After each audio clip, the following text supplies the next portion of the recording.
Bienvenue dans Un café avec un vidéaste, le podcast fait par un vidéaste pour les vidéastes. Sur ce podcast, tu vas trouver les meilleurs conseils business pour développer et booster ton activité de vidéaste. Tu vas retrouver des échanges avec les meilleurs experts de la vidéo, entrepreneurs, réalisateurs, vidéastes. Et bien sûr, n'oublie pas ta caméra et ton café et on se rejoint dans la jungle de la vidéo. Salut Olivier et bienvenue dans Un café avec un vidéaste. Salut Dorian, merci pour l'invitation. Merci à toi, franchement, je suis super content pour cet épisode. J'ai pas mal de sujets sur lesquels j'ai envie de discuter avec toi. Donc c'est cool, ça va être l'occasion. On est parti sur une journée de podcast, c'est parti. C'est ça, ouais, 24 heures, un 24 épisode heures. de 24 heures. Super, super, super. Écoute, est-ce que tu peux te présenter en quelques mots? Ouais, rapidement, en gros je m'appelle Olivier Schmitt, je suis photographe, vidéaste depuis pas mal d'années, on va dire à peu près depuis 8 ans maintenant, et puis j'ai aussi une chaîne YouTube qui parle de photos et de vidéos sur laquelle je fais des tests de produits, des tutoriels depuis 2017, donc depuis 4 ans maintenant. Voilà, en gros résumé, ça donne ça. Ok, super, super. Super, bah écoute, j'aimerais bien qu'on parte à la genèse. Tu vois, qu'on Ah commence. ouais, Ouais, qu'on parte à la genèse. on est vraiment sur un podcast 24 heures là, c'est parti. Ouais, non, mais t'as dit 24 heures, ça m'a inspiré. Je me suis dit, bon, j'aimerais bien savoir un peu comment ça se. Ce que je veux dire, est-ce que tu as une envie d'entreprendre, par exemple, de se lancer comme ça, ou au contraire, est-ce que tu faisais déjà de la vidéo quand tu étais plus jeune? J'aimerais bien savoir un peu ton rapport à la Donc vidéo. ouais. En fait, j'ai plus un rapport au côté créatif, artistique qu'à la vidéo à la base. Euh, je sais pas forcément d'où ça vient. Après, j'ai toujours été, si tu parles de ma jeunesse, j'ai toujours été bricoleur, créatif, inventif, tu vois. En tant qu'enfant, je bricolais des trucs à la maison tout le temps, tout le temps, tout le temps. Je faisais que ça. Je bricolais avec du carton et du papier. Et je pense que ça a nourri ce côté créatif, déjà de base, et ce côté débrouillard, tu vois, sur le terrain que je retrouve aujourd'hui quand il s'agit de trouver des astuces pour filmer telle ou telle chose ou photographier telle ou telle chose. J'ai cet esprit un peu toujours de débrouille et de création, parfois même matériel, toi, accessoiriser mes caméras, trouver des astuces, tout ça. Donc je pense que ça vient de là. Et après, en fait, si tu veux, j'ai pas suivi une formation dans la photo ni la vidéo à la base. J'ai plutôt suivi une formation là où j'ai été accepté après mon bac, donc dans un domaine qui avait rien à voir avec le côté créatif que j'avais, qui était les réseaux et les télécoms. Mais par contre, pendant cette formation-là, par exemple, je m'occupais de tout ce qui était communication visuelle pour les événements des étudiants, tu vois, au sein de l'amicale.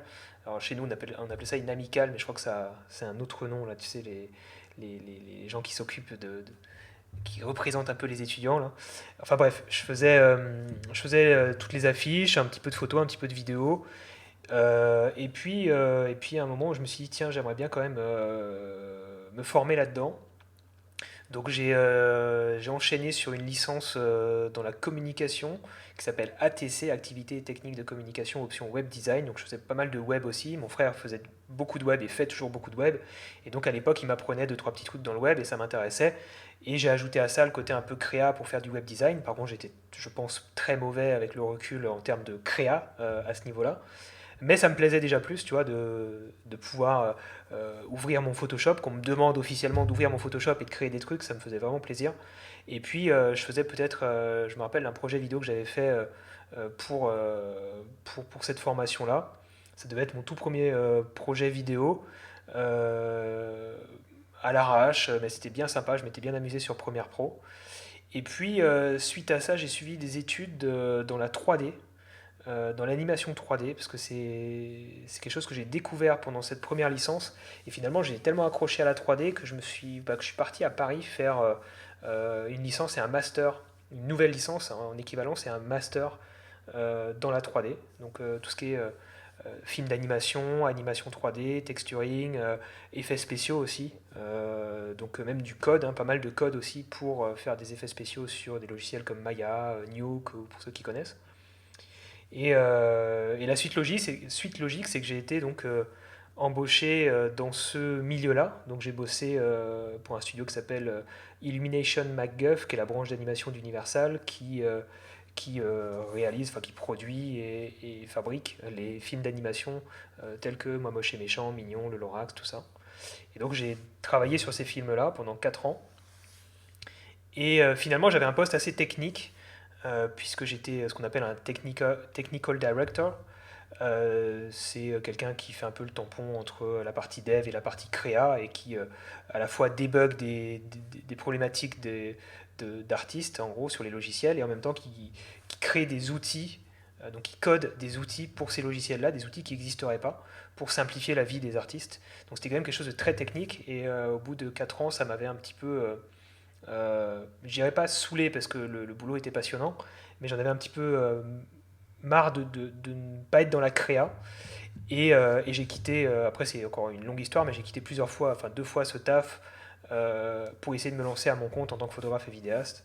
Comment ça, Et comment ça deux fois dans le ouais, sens... une première fois pour essayer. Toi, une première fois, j'avais dit à mon superviseur à l'époque, bah écoute, là j'ai besoin de faire un break de la vie parisienne, parce que tout ça, j'ai fait ces études-là à Paris.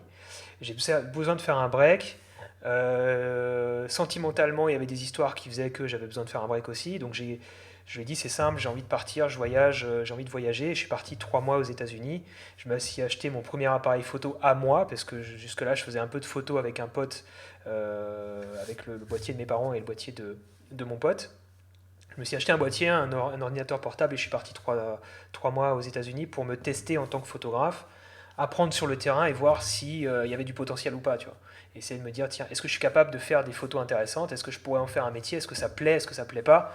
Et si ça plaît, je continue. Si ça plaît pas, je laisse tomber, quoi. Et au bout de ces 3 mois, ça a plu. Moi, j'ai adoré. Mais j'avais besoin de finances, j'avais besoin de stabilité. Donc, je suis retourné taffer pour le studio d'animation. Ils avaient besoin de renfort, j'avais besoin d'un taf. Donc, on était plutôt d'accord là-dessus. Et 9 mois après, quasiment un an après, j'ai requitté ce poste pour cette fois-ci me lancer à 100%. Et entre-temps, bah, j'avais commencé à démarcher, à essayer de trouver une petite stabilité en tant qu'indépendant. Et quand j'ai senti que c'était le moment, bah, j'ai totalement quitté ce job-là, quoi. Mais voilà, donc la photo, je l'ai commencé pendant mes études en parallèle avec un pote qui s'appelle Cyril pour des photos de soirée privées. Et c'est là que j'ai appris pas mal de choses. Et ensuite, pendant ce voyage aux États-Unis. Ok. Et voilà, en gros, le cheminement pour arriver vraiment à trouver ma voie en tant que vidéaste, photographe. Mais aujourd'hui, tu vois, je me considère autant vidéaste que photographe. Ça dépend des mois, ça dépend des projets qui viennent. En ce moment, j'ai pas mal de projets vidéo, mais d'autres mois, ça peut être pas mal de projets photo. Et j'aime bien cette alternance parce que c'est là où je m'épanouis, toi. C'est faire un peu, accepter et traiter des projets en fait qui me stimulent à l'instant T en fait, et pas me bloquer sur un type de projet, que ce soit en termes de photo ou de vidéo, mais aussi en termes de domaine d'activité. Tu vois, je travaille autant pour de la restauration que pour, je sais pas moi, du portrait, de l'industriel, enfin voilà. Ok. C'est un... En fait, déjà, il y a plusieurs choses qui me viennent en tête quand tu me parles quand tu me parles de ton parcours. C'est le fait que tu as essayé une première fois de quitter donc ton emploi. Tu as testé cette vie d'indépendant, tu as beaucoup aimé, mais c'était le côté stabilité. Et c'est vrai que les premiers mois, c'est très compliqué à créer cette stabilité-là. Mais tu as dit que tu t'es lancé lorsque tu as réussi à recréer, que tu as réussi plutôt à avoir une certaine stabilité. Est-ce que tu peux, Ouais, c'est plus, ouais, pardon, ouais, tu veux. ouais, est-ce que tu peux m'en dire plus? Comment ça s'est Alors fait? en fait, c'est encore plus compliqué que ça, mais on va vraiment faire un podcast de 24 heures. C'est que, en gros, si tu veux, là, c'est les éléments clés, mais des auto-entreprises, j'ai dû en lancer 5-6 avant de vraiment me lancer, tu vois. Ok, wow. Lancer, fermer, ou lancer et laisser pour morte. La toute première, c'était dans le web design, tu vois. J'essayais de proposer des sites web ou un peu de communication visuelle, affiches, flyers, comme ça, à des clients. Mais ça marchouillait, toi. J'étais étudiant en licence et puis j'avais lancé une auto-entreprise pour essayer, tu vois, voir un peu, parce que j'avais déjà cette fibre un peu d'indépendant et j'avais envie de gagner de la thune par moi-même. Euh, mais c'est des trucs qui n'ont jamais vraiment fonctionné parce que je n'avais pas l'expérience, je ne savais pas gérer forcément une entreprise, démarcher, me vendre, etc. Toi, c'est pas évident quand tu te lances et c'est jamais évident en fait de se vendre. Enfin, personnellement, je suis pas le meilleur, je suis pas un commercial, tu vois, c'est pas mon métier d'être commercial. Donc, donc non, il y a eu pas beaucoup de pointillés dans tout ça. Mais en gros, c'est pas vraiment une stabilité financière que j'ai attendue, c'est une stabilité psychologique quelque part. Se dire, tiens, je me sens prêt. Là, j'ai presque toutes les cartes en main. Tout ce qui va me manquer, c'est 100% de mon temps, à la limite, tu vois.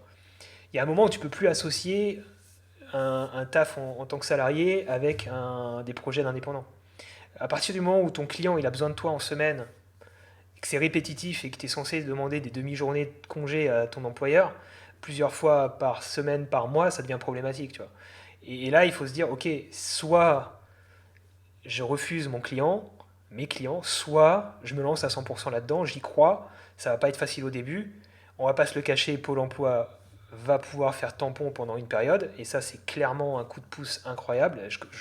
Bien sûr, je suis loin de recommander aux gens de profiter de Pôle emploi sans rien foutre, mais de profiter de Pôle emploi pour créer du business, créer de la valeur et peut-être à terme créer de l'emploi de ton côté, tu vois. C'est clairement un truc que je conseille par contre. Et c'est ce que j'ai fait, c'est que j'ai plusieurs fois misé sur mon Pôle emploi pour pouvoir maintenir ma qualité de vie, sécuriser mes arrières et en même temps lancer mon activité à 100%, me consacrer à 100% en termes de communication, parce que ça prend du temps au début, tu sais, t'as pas de bouche à oreille, donc t'as 10% que tu factures et 90%, et 10% t'es déjà content, mais t'as 90% c'est créer son site, créer ses affiches, enfin, les affiches ça se fait plus trop, mais créer ses réseaux sociaux, alimenter ses réseaux sociaux, trouver des clients, etc. Donc tu as besoin d'un backup financier, donc soit tu as 10 000 euros de côté ou 5 000 euros de côté et c'est cool, ou alors tu comptes sur Pôle emploi. Et c'est mon premier conseil en général, c'est de dire les gars, si vous voulez vous lancer, allez-y à 2000%, mais sécurisez-vous financièrement. Quoi. Parce que si tu as un pépin financier, et j'en ai eu pas mal, y a tout qui s'envole en fait, il y a tout qui part en couille derrière. Psychologiquement, bah, tu dors plus, tu dors mal, tu as des relations de couple qui peuvent en souffrir aussi, ou même si tu es célibataire, tu vas te sentir encore plus isolé. Tu vas potentiellement avoir des problèmes pour payer tes loyers, ta bouffe, en bref, tu vas devoir réduire ta qualité de vie, manger moins bien. Enfin bref, donc la thune, malheureusement, on est obligé de faire attention. Et si on se lance, il faut le faire juste avec un minimum de sécurité. Quoi. Ouais. Je suis parti un peu loin, j'ai pas forcément répondu que à ta question, mais Non, mais c'est grave intéressant parce que ça me fait penser à. En fait, je sais que des fois, la grosse peur de l'indépendant lorsqu'il débute, c'est la peur du mois suivant. Ça veut dire que, OK, ce mois-ci, j'ai réussi à faire tant, donc j'ai réussi à payer mon loyer, mes factures, mes courses, mais est-ce que le mois suivant, je vais réussir? c'est clair. Tu vois, C'est c'est clair, cette c'est clair. C'est, peur-là. mais en fait, euh, ce sera le cas toujours, en fait. C'est même le cas pour des multinationales. Tu vois, tu as des multinationales qui, du jour au lendemain, elles ferment, tu sais pas pourquoi. Tu dis, mais putain, je pensais que cette boîte, elle se portait bien, finalement, ils sont en liquidation, tu vois. Donc, au final, quand tu es dans le privé, quand tu es. J'ai même envie de dire quand tu n'es pas fonctionnaire, parce qu'un salarié qui est dans le privé, si sa boîte coule, eh ben lui, il est à la rue aussi, tu vois ce que je veux dire. Donc, donc ouais, dans l'absolu, il faut, je pense, la clé, c'est de. Et ça, c'est pas évident parce que c'est pas donné à tout le monde et je sais pas comment on peut apprendre ça, mais il faut avoir confiance en soi. Il faut limite avoir la foi en soi, tu vois ce que je veux dire. C'est de se dire, je me fais confiance, j'ai les épaules pour, j'ai la niaque, moi je parle souvent de niaque, c'est de se dire, quoi qu'il arrive, psychologiquement, je suis capable de me retourner et de m'adapter. Et quand je disais que mon parcours il est compliqué avec plein de pointillés, c'est que quand je me suis lancé en tant qu'indépendant après avoir quitté ce taf, c'est pas d'un coup, toi ça c'était en 2014, on est en 2021, 2014, 2015, je sais plus. Et entre-temps, il s'est passé beaucoup de choses, tu vois. Notamment, j'ai quitté Paris, donc j'ai quitté mes clients de Paris, je suis parti en Australie pendant quelques mois. Donc je suis reparti de zéro un peu en Australie. Je suis revenu seulement 3 mois après parce que l'Australie ça s'était mal passé pour certaines raisons. Et quand je suis revenu en Alsace, dans ma région natale, à essayer de relancer encore une fois une entreprise et donc repartir de zéro dans le sens où j'avais pas mes clients de Paris, tu vois. Donc c'est à chaque fois des remises en question, c'est à chaque fois se dire ok c'est pas grave, j'avance toujours un pied devant l'autre, quoi qu'il arrive. Pour être clair, je suis revenu d'Australie, j'avais zéro sur tous mes comptes en banque parce que j'ai eu plein de pépins en Australie, tu vois. Donc t'arrives, t'as pas de thunes, tu es obligé de retourner vivre chez tes parents, t'es obligé de squatter chez tes potes, t'as pas de thunes donc tu trouves pas d'appart, t'as pas d'appart donc tu sais pas où trouver un taf, tu sais que t'es t'es fait pour être indépendant, t'es fait pour monter ta boîte et t'as pas envie d'exécuter ce qu'un patron te dit, parce que sinon on ferait pas ce métier. Euh, mais en même temps, tu as conscience que tu es obligé de retourner dans le salariat si tu veux avoir un minimum de stabilité, trouver un appart, avoir du temps, être serein psychologiquement. Et ça, c'est le plus important, c'est que ta tête soit libre de toute problématique financière. Toi, le but, moi je dis souvent, le but, c'est pas pour moi de gagner 1 million par mois. C'est juste de me dire que j'ai pas besoin de me poser la question de l'argent. Tu vois, de se dire, ok, si je veux faire un resto, je peux me le permettre. J'ai pas besoin d'aller calculer et tout.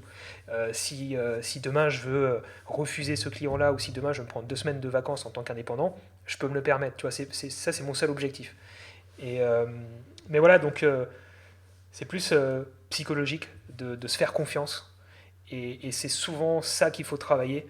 Parce qu'à partir du moment où tu n'as pas confiance en toi, c'est très compliqué. Et ça, j'ai pas de remède de miracle, malheureusement. Et je sais que c'est un gros problème pour beaucoup d'indépendants. En fait, c'est un point intéressant dans le sens que, ouais, je suis totalement d'accord avec toi. Il n'y a pas de méthode miracle en mode, tiens, prends ça et t'inquiète pas, ça va Et passer. tu auras confiance en toi, quoi. Ça n'existe pas, ouais, c'est ça. Exactement, exactement. Tu vois, c'est vraiment quelque chose qui se fait au fur et à mesure. Mais c'est aussi par l'expérience, tu vois. Un projet, deux Hmm. projets, trois projets. Tu fais un bon mois. Tu vois, moi, je sais que le premier mois où je me suis dit, waouh, attends, je gagne ma vie. Ça Hmm. m'a, ça m'a donné une sorte de confiance. Je me suis dit, c'est incroyable que c'est pas de l'argent qu'un patron m'a donné. C'est de Ouais, ouais, c'est l'argent qui a ça. été créé par mon entreprise. Et j'ai trouvé juste ça incroyable. Et je me suis dit, si j'ai réussi à faire un mois comme ça, Ouais. Tu peux je en peux en refaire. faire un deuxième. Exactement. Ouais. Je peux en faire un Ouais. deuxième, même un troisième, Toi, même un. Et voilà. tu vois, je vais te faire le parallèle avec ma chaîne YouTube. J'ai lancé ma chaîne YouTube en 2017. En janvier ou février 2017, je crois, quelque chose comme ça. Février, ouais. En juillet 2017, j'avais réussi à gagner 700 euros le mois de juillet avec ma chaîne YouTube. Donc je te Oui, parle d'affiliation surtout. Je te parle pas forcément des revenus ouais, bien YouTube, sûr. mais avec l'affiliation, je sais plus si j'avais déjà sorti des presets en ligne ou des choses comme ça. Je sais plus d'où venaient ces 700 euros, mais j'avais fait 700 euros dans le mois. Et je me suis dit, putain, ça paye mon loyer, ma bouffe. Toi, je me suis dit, putain, c'est cool. C'est que, parce qu'en fait, si tu veux, si je te dis ça, c'est que moi, j'ai un énorme défaut. Enfin, quand je me suis lancé en tant qu'indépendant, j'ai eu un énorme défaut, tu vois, hein. Vraiment, le mec qui se tire une balle dans le pied direct, c'est que j'ai quitté le salariat parce que je voulais pas de patron. Et quand je suis devenu indépendant, je voulais pas de clients. Enfin, c'est pas aussi simple que ça. Mais le but pour moi, si tu veux, c'est de me lever le matin et de me dire, aujourd'hui, je veux faire ce qui me fait vibrer tous les jours, sans qu'on me dise qu'est-ce que je dois faire parce que c'est ma vie, et je veux faire mes propres choix et que ça me permette de vivre comme j'ai envie de vivre. Donc avec la qualité de vie que j'ai envie d'avoir. Et les projets d'avenir, maison, famille, etc. que j'ai envie d'avoir. Tu vois. Pour moi, c'est ça. Et ça, c'est pas forcément compatible avec une vie d'indépendant non plus. Parce que quand t'as pas de patron et que tu es indépendant, en fait, t'as pas un patron. T'as autant de patrons que t'as de clients. Quoi. Et c'est une autre réalité de l'entrepreneuriat dont on n'a pas forcément conscience quand on se lance. Et on peut vite se sentir piégé, de se dire oh putain, il faut que j'accepte ce projet-là parce que j'ai besoin de thunes. Le projet, il me plaît pas tellement, donc je vais pas m'épanouir pendant ce projet. En plus, le client, il est con, etc., etc. Et en plus, ça paye pas super bien, mais j'ai besoin de le faire. Et ça, c'est une situation qu'on a tous connue, que j'ai connue aussi, que je connais de moins en moins parce que je peux me permettre de faire des choix maintenant. Mais moi, je voulais fuir ça. Et je voulais quelque part m'auto-suffire, tu vois. Et c'est là où ma chaîne YouTube me permet de m'épanouir à ce niveau-là, tu vois. De me dire, ok, je peux me permettre de refuser des clients parce que je sais que ma chaîne YouTube fait un backup mensuel qui me permet de payer mes charges, tu vois, mes charges fixes. Et ça, c'est vraiment la liberté que j'ai essayé de créer à partir de 2017 et qu'aujourd'hui j'arrive à créer et mais comme tu le dis, pour revenir à ce que tu disais, je ne sais pas de quoi sera fait demain, tu vois. Et ça, il faut tout le temps le garder dans la tête, dans un coin de la tête, sans que ça devienne une obsession et sans que ça soit paralysant non plus, tu vois. Parce qu'il faut juste se faire confiance. Toi, je rebondis sur ce que je disais tout à l'heure, mais il faut se faire confiance et, euh, et mettre en place, toujours avancer, mettre en place des choses qui paieront peut-être que dans 6 mois, 1 an, tu vois. Moi, par exemple, je commence tout ce qui est formation, les choses comme ça fait presque 2 ans que je travaille sur mes formations dans la vidéo, elles sont toujours pas sorties, mais un jour ça sortira et le temps que j'ai consacré à ça sera rentabilisé, tu vois. Donc il faut juste se dire, ok, c'est pas grave, et par rapport au projet, il faut aussi toujours réussir, comme tu disais aussi très justement, euh, il faut finir des projets et avoir des finis des projets qui se concrétisent. Parce qu'il n'y a rien de plus frustrant que toujours lancer plein de trucs et qu'il n'y a rien qui se finisse. Ça, c'est horrible parce que ça te Clairement. paralyse, ça te donne l'impression que tu es une grosse merde, que tu arrives à rien, que tu es bon à rien.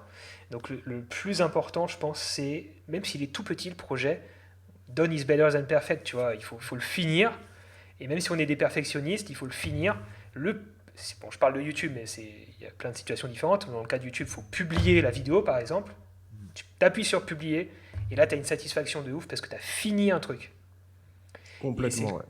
bon, YouTube, là, appuyer sur publier, c'est très représentatif, c'est très visuel, tu vois, mais il y a plein d'autres exemples.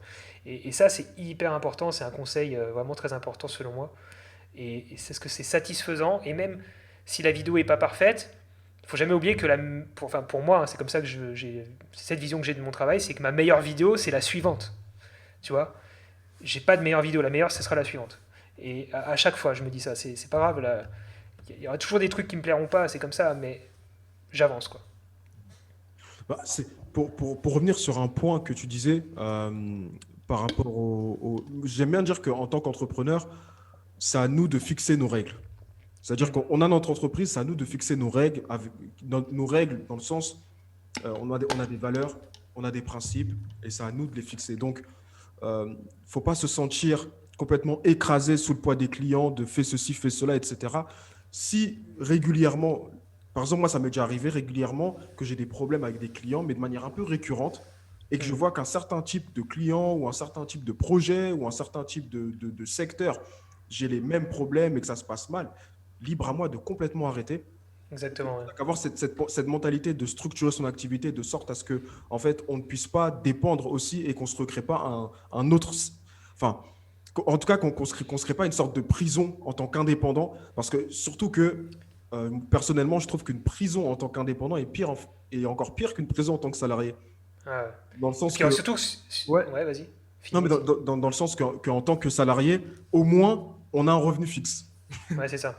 Ouais, ouais, Sauf t'as ta qu'en tant stabilité, quoi. qu'indépendant, tu es obligé de courir après, des fois même des Mm. clients que tu ne voudrais, pour qui tu voudrais même pas travailler, en fait. Je trouve ça horrible. En fait, c'est ça, c'est en fait, en tant qu'indépendant, le plus gros risque, enfin, un des plus gros risques, c'est d'être son propre piège, en fait. C'est d'accepter des choses alors que tu sais pertinemment au fond de toi que ça va pas le faire, que ça va pas te plaire, que tu vas pas t'épanouir. Et c'est comme la question des tarifs, par exemple, tu vois. Euh, je dis toujours bah déjà, il y a tout type de presta pour tout type de client et tout type de Ouais. client pour tout type de presta. Il y a pas de tiens, je suis trop cher, je suis pas assez cher. Non, c'est juste que tu t'adresses pas forcément au bon type de client. Et ça, c'est très important. Et puis, je sais plus quel autre point je voulais dire par rapport à ça, merde. Mais ouais, c'est complet. J'ai oublié ce que je voulais te dire, mais peut-être ça va me revenir par rapport à ça. Ouais, pas de souci. Bah, hésite pas à reprendre le sujet si ça te revient. Bah, du coup, par rapport à ton parcours, il y a un point qui est intéressant, c'est qu'au début, tu as commencé en étant très, et je pense que tu l'es toujours, et ça se voit que tu l'es toujours, avec cet aspect très créa. Mhm. Et ensuite, comme tu as dit, tu as lancé beaucoup d'auto-entreprises. Vraiment, je trouve que tu t'es battu pour que ça Mhm. marche parce C'est que c'était ça. pas évident. Et tu t'es battu. Et je me reconnais beaucoup dans ton parcours parce que c'est la même chose pour moi. Enfin, je veux dire, j'ai déjà aussi lancé des auto-entreprises que j'ai complètement fermées après. J'ai déjà fait d'autres tafs à côté parce que je gagnais pas assez d'argent dans la vidéo, donc je devais faire autre chose comme aller Mhm. soulever des cartons à l'intérim Et ça, il ou faut l'accepter, hein. c'est très compliqué. Personnellement, ça a été très dur, mais il Ouais. a fallu le faire, en fait. Il C'est faut pas. en fait, je donnerai un conseil aux gens qui sont dans cette situation et en fait, il faut garder un objectif à moyen ou long terme. Se dire pourquoi en fait tu fais ça. C'est mon but, j'en ai rien à foutre. C'est une période compliquée qui va durer quelques mois, quelques semaines, peut-être même quelques années, tu vois, des fois, tu sais pas. Mais il faut réussir à faire abstraction de ça, prendre sur soi et se dire mon objectif c'est après. C'est à quoi ça me mène en fait. Pourquoi je fais ça. Et dans ce cas-là, il faut. Mais c'est pas facile. J'ai des exemples autour de moi de gens qui peuvent pas prendre sur eux, qui sont trop dans l'instant T, tu vois.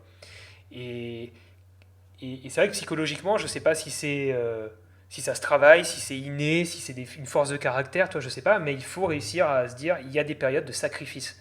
Et après, le mot, il est gros, sacrifice, tu vois. Mais parfois, il y a des tafs qui peuvent être très désagréables, tu vois, si tu es obligé de faire, j'en sais rien, je vais pas donner d'exemple, mais en gros, toi, il y a des tafs où tu peux vraiment mal vivre certains tafs, et des fois, c'est même pas le taf, c'est plus les collègues, tu vois, Ouais, ou c'est vrai. l'ambiance. Tu vois, clairement. c'est plus l'ambiance. Tu peux avoir un taf de rêve, mais si t'as une ambiance de merde et des Ouais. collègues de merde et un patron de merde, Mm. c'est l'enfer. Donc, voilà. Non, mais ouais, c'est Mais vrai. C'est totalement vrai. Totalement vrai, tu vois. Mais moi, ce que j'ai bien aimé dans ces périodes, c'est que ça m'a permis, c'était pas juste financièrement, finalement, ça m'a permis de prendre du recul. Tu vois, j'ai hmm, fait ce genre de taf pendant 1, 2 mois. J'ai pris du recul sur ce que je voulais vraiment, ce que je voulais c'est plus ça. faire, ce que je voulais faire. Exactement. Ça te permet aussi de prendre un peu d'argent, donc de récupérer si tu dois racheter du matériel, si tu dois faire autre chose, et ça, il y a toute cette partie-là pour relancer l'activité de manière beaucoup plus saine aussi. Donc, c'est vrai que Ouais. c'est une étape qui a été très compliquée au niveau de mon ego, je dois l'avouer. Au niveau Hmm. de l'ego, tu dis, bah, tu es l'entrepreneur qui s'est lancé, tout le monde te voit, ok. Par exemple, Dorian, c'est un vidéaste, c'est un entrepreneur, et boum, mais en fait, tu es là, tu soulèves des cartons. Donc, ça, c'est un coup dur pour l'ego. Mais finalement, c'est un travail, et je ne Ouais. vais pas dire qu'il n'y a pas de sous-travail, donc c'est un travail, et on fait ça. Et puis, ça m'a permis de me relancer après. Mais, mais du coup, ça me vient à une question parce que personnellement, quand je me suis relancé en étant totalement différent d'avant. J'étais beaucoup plus curieux sur la manière dont fonctionne une entreprise, dont fonctionne un business, dont fonctionnent des clients. Disons que j'étais beaucoup plus apte à apprendre certaines choses, alors qu'avant, j'étais porté uniquement sur l'aspect créatif, donc de mon activité. Et je voudrais savoir, toi, comment tu as pu aborder cette partie-là, surtout que je trouve que tu développes ça super bien avec ta chaîne YouTube, avec ce que tu proposes. Comment ça t'est venu de t'intéresser à cette partie-là, qui fait un peu peur les indépendants, même le mot business, tu vois, c'est un mot qui fait un peu peur en général. Donc, comment t'es venu un peu cette partie-là? Le côté créa, du coup, enfin, le côté. Non, pas le côté créa. Le côté créa, tu l'avais déjà, mais cet aspect, comment gérer une entreprise, en fait, comment faire Comment qu'une gérer, non, entreprise ouais. Parce que du coup, je puisse vendre. pensais. Juste que j'ai repensé à ce que je voulais dire tout à l'heure. En Ok, fait, c'est juste yes. que l'objectif, pour moi, financier, par exemple, aussi, c'est de. Et pour tous les indés, je pense, parce que c'est le plus gros challenge aussi pour un indé, c'est de dormir tranquille, quoi. Et c'est le soir de dormir sur ses deux oreilles. Parce que la santé mentale des indés, c'est quand même quelque chose de complexe, quoi. Mm. Et à cause de ce que tu disais tout à l'heure, hein, l'incertitude du lendemain, du mois d'après, les projets à long terme, réussir à avoir un prêt, à louer un appart, enfin bref, un client qui te paye pas, un acompte qui vient pas, enfin bref, tu vois, voilà, t'as plein de trucs, l'URSSAF qui te récolte plus, machin, enfin bref. Donc dormir tranquille, et c'est comme ça aussi que je fixe mes tarifs, en partie, hein. J'ai un taux journalier, mais le but c'est qu'à la fin, quand je reçois la thune, que le client reçoit le projet, que moi je dorme tranquille. Que je me dise pas, putain, j'ai été sous-payé par rapport au taf qu'il m'a demandé. Il m'a demandé 15 000 retouches, ça m'a saoulé, j'ai mal évalué mon devis, j'aurais dû facturer plus. Enfin bref, après ça te bouffe, tu vois, et tu dors pas. Et moi, c'est ça le but. Dormir tranquille. J'ai pas quitté le salariat, j'ai pas pris autant de risques. J'ai refusé un poste en Suisse à 80 000 ou 100 000 balles l'année, tu vois, parce qu'on me prenait. Mais j'ai dit non, c'est 42 heures par semaine, je veux pas, j'aspire à autre chose. Et j'ai pas fait tous ces choix, tu vois, pour pas dormir, quoi. Donc vraiment, c'est ça qu'il faut travailler. Et comme tu le disais tout à l'heure, si on sent pas le client, si on sent pas le projet, moi je pense qu'il faut pas s'obstiner. Il vaut mieux, si on a une sécurité financière, si on n'a pas le couteau sous la gorge, bien sûr, il vaut mieux refuser que de mal dormir. Voilà.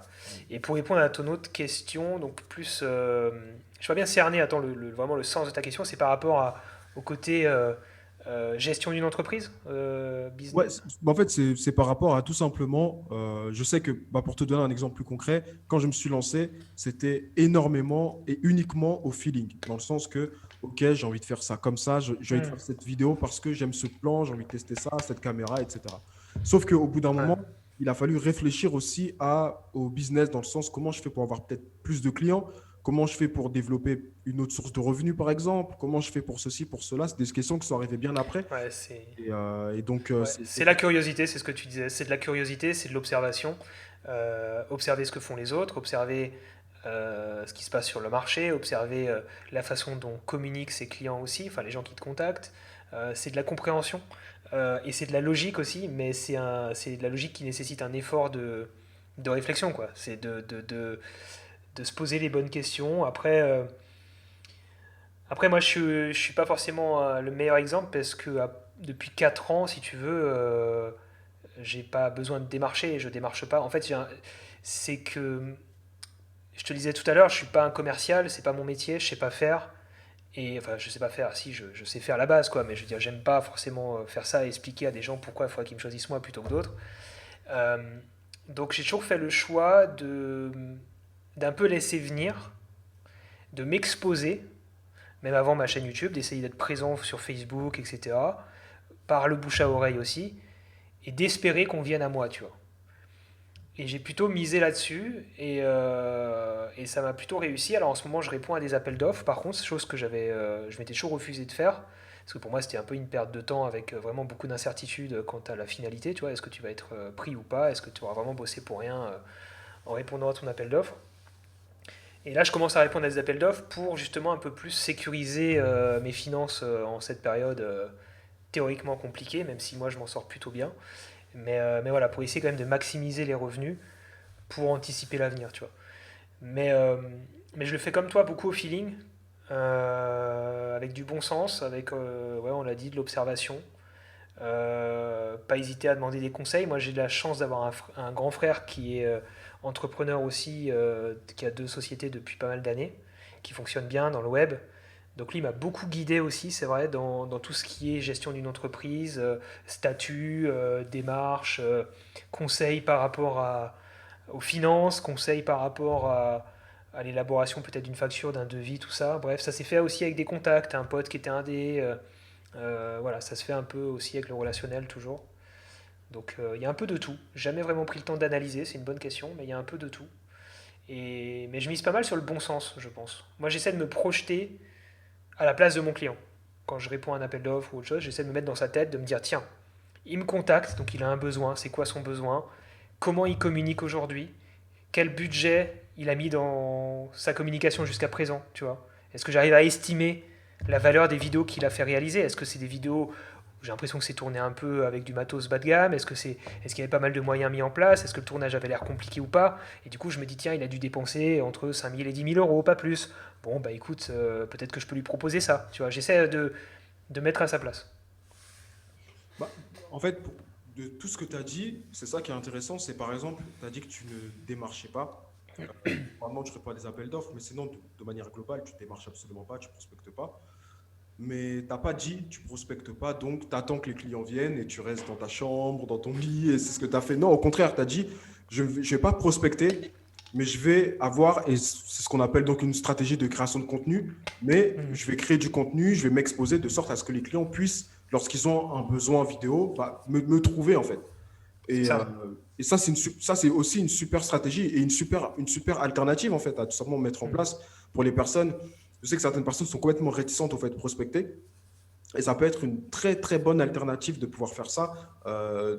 Tout simplement une sorte de création, ouais, c'est tout simplement de la création de contenu. Surtout Mais dans nos métiers. Dans nos surtout dans métiers, le tu es métier. obligé de. Ouais. Exactement, ouais. Exactement. Bon, on a une caméra, on sait faire de la vidéo, du montage. On peut utiliser ça pour nous-mêmes, en fait. Donc, Mm. Et en fait, si tu veux, il y a un truc que je me suis toujours dit, c'était, je pense, au tout début des réseaux sociaux, quand j'ai dû, ou même avant que j'ai une page Facebook, Instagram, tout ça, je sais même plus de quelle année ça date, tout ça, 2007 peut-être, mon Instagram, je sais plus. Non, après, si 2007 peut-être Instagram, je sais plus. Euh, j'étais toujours parti du principe euh, que je voulais maîtriser euh, ce sur quoi les gens allaient tomber en cherchant mon nom. Tu vois, de pas laisser le hasard. Et à l'époque, c'était pas stratégique par rapport à une création d'entreprise, parce que j'avais peut-être 17 ans, 18 ans, tu vois, j'avais pas conscience de ce que vraiment j'allais devenir, est-ce que je voulais être indépendant ou pas. Honnêtement, à cet âge-là, je pense que je le savais pas encore. Mais j'avais des gens dans mon entourage qui étaient réticents aux réseaux sociaux, par exemple, qui voulaient pas s'afficher sur les réseaux sociaux. Et pour moi, l'erreur avec ça, c'est de se dire que, bah, c'est qu'au final, une présence sur Internet, on en a quasiment tous une, tu vois. Il y a des gens qui vont vraiment être invisibles sur Internet, mais dans l'absolu, on est potentiellement une grande majorité à être présent. Il vaut mieux maîtriser ce sur quoi les gens tombent en cherchant notre nom que de laisser ça au hasard un petit peu, tu vois. Donc, vaut mieux mettre en place différents éléments, un site internet, des réseaux sociaux, les alimenter soi-même, choisir méticuleusement ce qu'on montre là-dessus pour savoir sur quoi les gens vont tomber en cherchant notre nom, quoi. Et rien que pour ça, forcément, c'est important, quoi.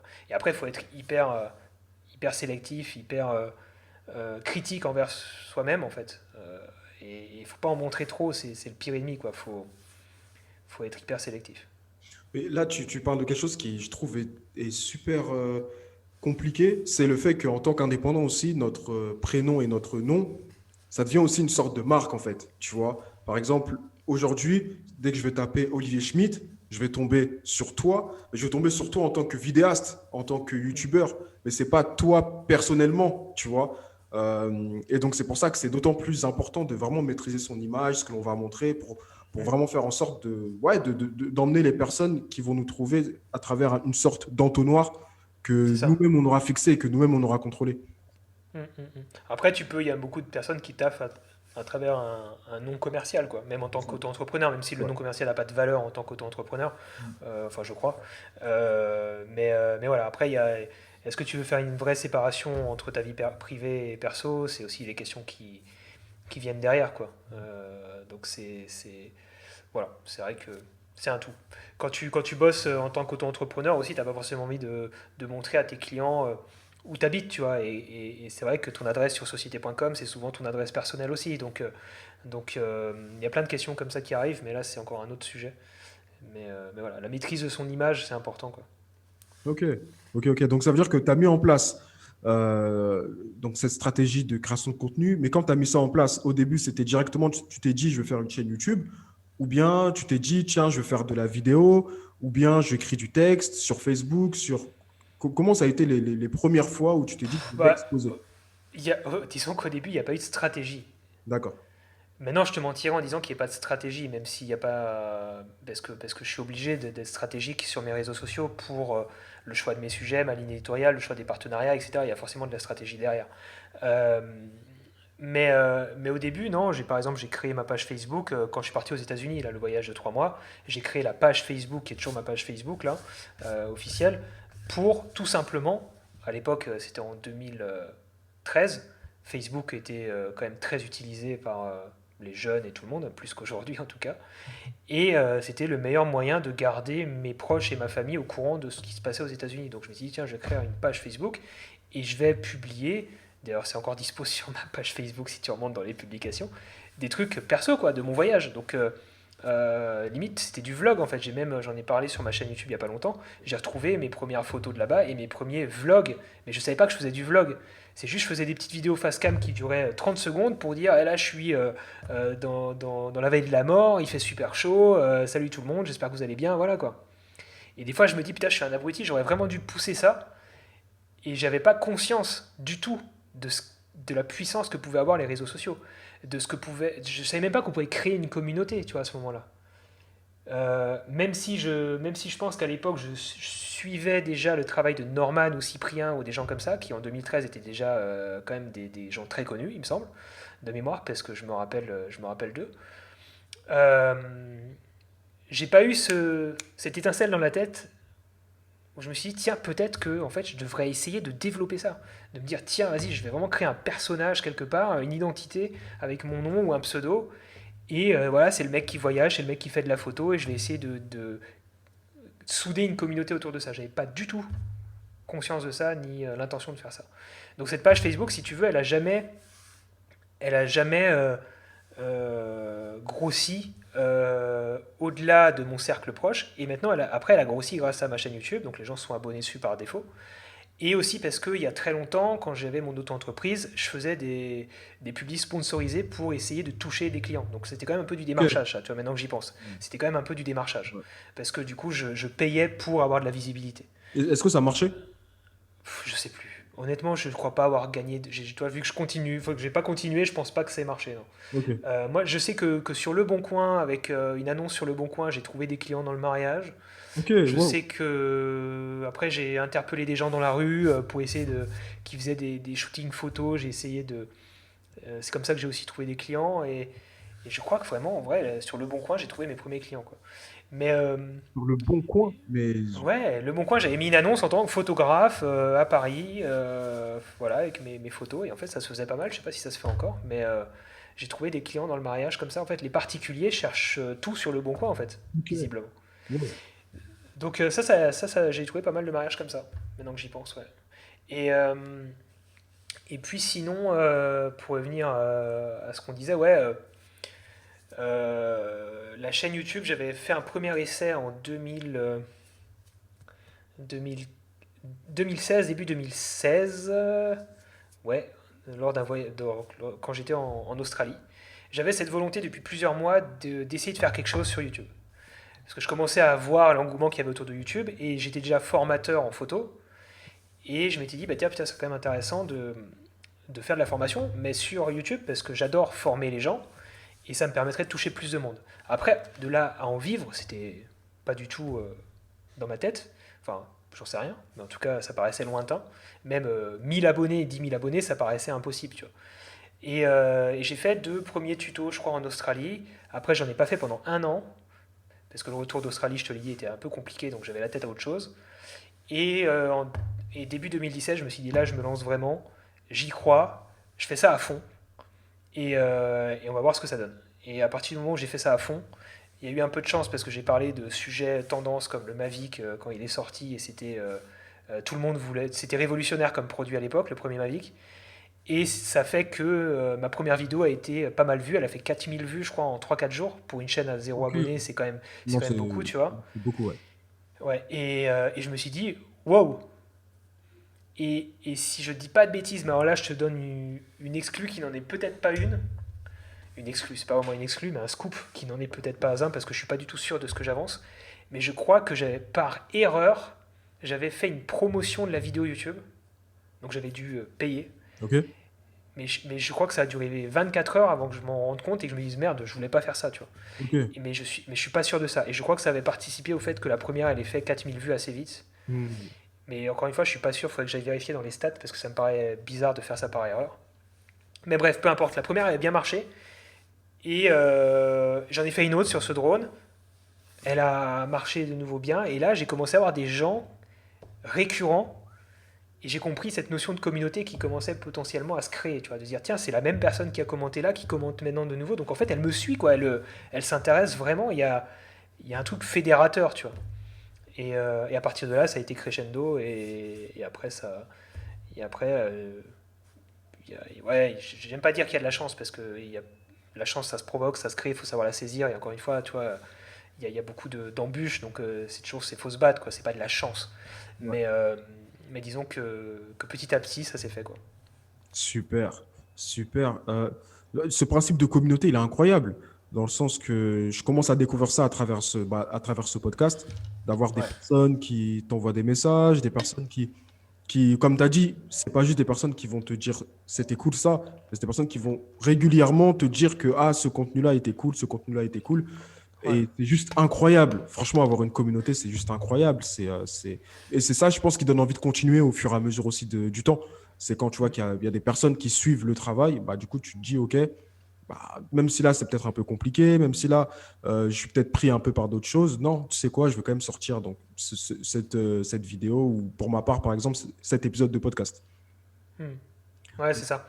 Après, ça peut être démoralisant quand tu as des commentaires négatifs, et ça arrive aussi au bout Ouf. d'un moment, forcément, tu vois. Ouais. Donc ça, après, t'apprends à faire abstraction, quoi. Mais ça, t'en as toujours, t'en auras tout le temps. J'en ai tout le temps, tu vois, c'est normal. Mm. Mais, euh, mais voilà, ça s'apprend. Après, t'as un moment charnière aussi, si on parle du côté influenceur maintenant. T'as un côté charnière, c'est le moment où il faut faire un choix, se dire que, bon, ok, t'as fédéré autour d'une passion, t'as fédéré autour de, ouais, d'une passion, d'un objet, de tutoriel, de savoir. Maintenant, est-ce que, pour aller plus loin, tu fédères autour d'une personnalité, tu vois. Et Mm. ça, c'est autre chose. Ça veut dire qu'aujourd'hui, par exemple, toi, les gens connaissent ton podcast, ils apprécient ton podcast, mais est-ce que, quoi que tu fasses, toi, Dorian, est-ce qu'ils vont te suivre? Ça, c'est une autre question, tu vois. Ouais, c'est une très Est-ce que bonne question. si, est-ce que si demain tu décides de lancer un autre projet, est-ce que ces gens-là vont te suivre parce que c'est Dorian qui fait ça ou est-ce qu'ils s'intéressent juste au podcast? Mm. Et ça, c'est un moment charnière dans la vie d'un. Waouh, c'est le grand mot que j'utilise dans la vie d'un créateur, quoi. C'est de se dire, est-ce que. Et quelque part, est-ce que je crée. Et en fait, tu le crées pas, tu le subis, hein. Clairement, c'est pas toi qui décides. Est-ce que tu subis, tu crées et tu pousses ce côté fan, en fait? Tu vois ce que je veux dire? Mm. Fan de ta personnalité. J'aime pas le mot fan, mais parce que j'ai toujours l'impression d'avoir des groupies dans un concert et tout machin, et c'est pas du tout ça. Mais, euh, mais est-ce que voilà, c'est vraiment les gens vont s'intéresser à toi, à ta personnalité. Est-ce que tu vas montrer, est-ce que du coup tu fais le choix de montrer plus ta personnalité, voire un peu plus ta vie perso, ou pas quoi. Et ça, c'est faut placer son curseur quoi. C'est compliqué et intéressant parce que le côté positif, c'est que je pense que plus on montre sa personnalité et plus aussi on rend unique notre contenu, C'est ça. vu qu'il y a, C'est pour il y ça a que je te dis cet que aspect-là, ouais. Mm. ouais, c'est pour ça que je te dis que c'est un moment charnière parce que si Ouais, tu le fais pas, clairement si tu le fais pas, tu te différencies plus totalement d'accord. et ton contenu risque de s'étouffer. Parce que finalement, ça reste, par exemple, si je prends l'exemple de tutoriel, bon bah ok, un xème tutoriel, Mm. et finalement, le sujet principal, c'est Premiere Pro et ses astuces, quoi. Et c'est pas toi. Et à partir du moment où tu donnes de la personnalité, tu peux faire. Regarde, tu regardes des gens comme Peter McKinnon. Ouais. Je regarde plus du tout ses vidéos, mais je vois ses titres. Mm. Là, il parle de. Il s'est pété les doigts. J'imagine qu'il raconte sa life et il fait du vlog alors qu'il parle pas forcément de vidéo à l'intérieur. Après, c'est bien filmé, tout ça, tout ça. Mais tu peux te permettre, du coup, de faire des choses plus lisses ou de parler d'autres sujets. Mm. Et, et voilà, après, c'est un choix à faire. Ouais, mais c'est intéressant. Mais c'est pour ça, même moi, à travers ce podcast-là, j'ai pris un peu ce truc de parler beaucoup de moi, dans le sens de mon parcours, de ce que j'ai pu traverser au début, quand je me suis lancé, pour aussi cet aspect-là, tu vois. Parce que c'est ce Ouais. que j'aime bien retrouver chez les créateurs de contenu que je suis, c'est un peu cet aspect humain et pas juste une sorte de guide, de guide de la route Ouais, c'est ça. Parce que d'un sinon, point A à un point B, voilà. sinon Voilà. ouais, t'es un peu comme tout le monde, quoi. Ouais. Ouais, c'est ça, c'est ça, c'est ça. Mais du coup, comment se compose aujourd'hui un peu plus ton activité? Ce que je veux dire par là, c'est tu fais de la photo, tu fais de la vidéo pour des prestations. Quel type d'entreprise, par exemple, tu fais de ce type de Ouais. projet-là? Et puis à côté, Alors, ouais, en gros, comme je te le disais un peu plus tôt, en gros, moi, je m'emmerde si je fais tout le temps la même chose. Donc ça, c'est aussi un de mes défauts en tant qu'indépendant, c'est que je ne suis pas spécialisé dans un domaine. Et c'est un choix, ça me va très bien, parce que sinon, je me fais chier. Donc j'ai arrêté le mariage parce qu'au bout d'un moment, je prenais plus de plaisir. Et à partir du moment où je prends pas de plaisir, j'arrête. Euh, là, en ce moment, tu vois, j'ai un client récurrent dans l'industrie. Ouais, je peux le citer, c'est Liber. Je sais pas si tu connais Liber, ils font des pelles, des frigos, ils font ok, des grues, ils font voilà, une énorme société. Euh, et j'ai accepté aussi de répondre à cet appel d'offres, enfin j'ai répondu à cet appel d'offres, parce que l'industrie, ça faisait un petit moment, ça faisait quelques années que je n'en avais pas fait. Et du coup, je me dis, bah c'est cool, ça va à nouveau m'épanouir, tu vois, ça va à nouveau me stimuler. Et c'est ça que je cherche, quoi. C'est systématiquement me dire, bah ça j'ai jamais fait, et si je ne l'ai pas fait, je vais le faire, quoi. Et, euh, et, et ouais, quelque chose que j'ai déjà fait 15 000 fois, ça me botte pas trop. Même si c'est un côté rassurant, mais ça a plutôt un côté ennuyeux pour moi, quoi. Parce que où est le challenge?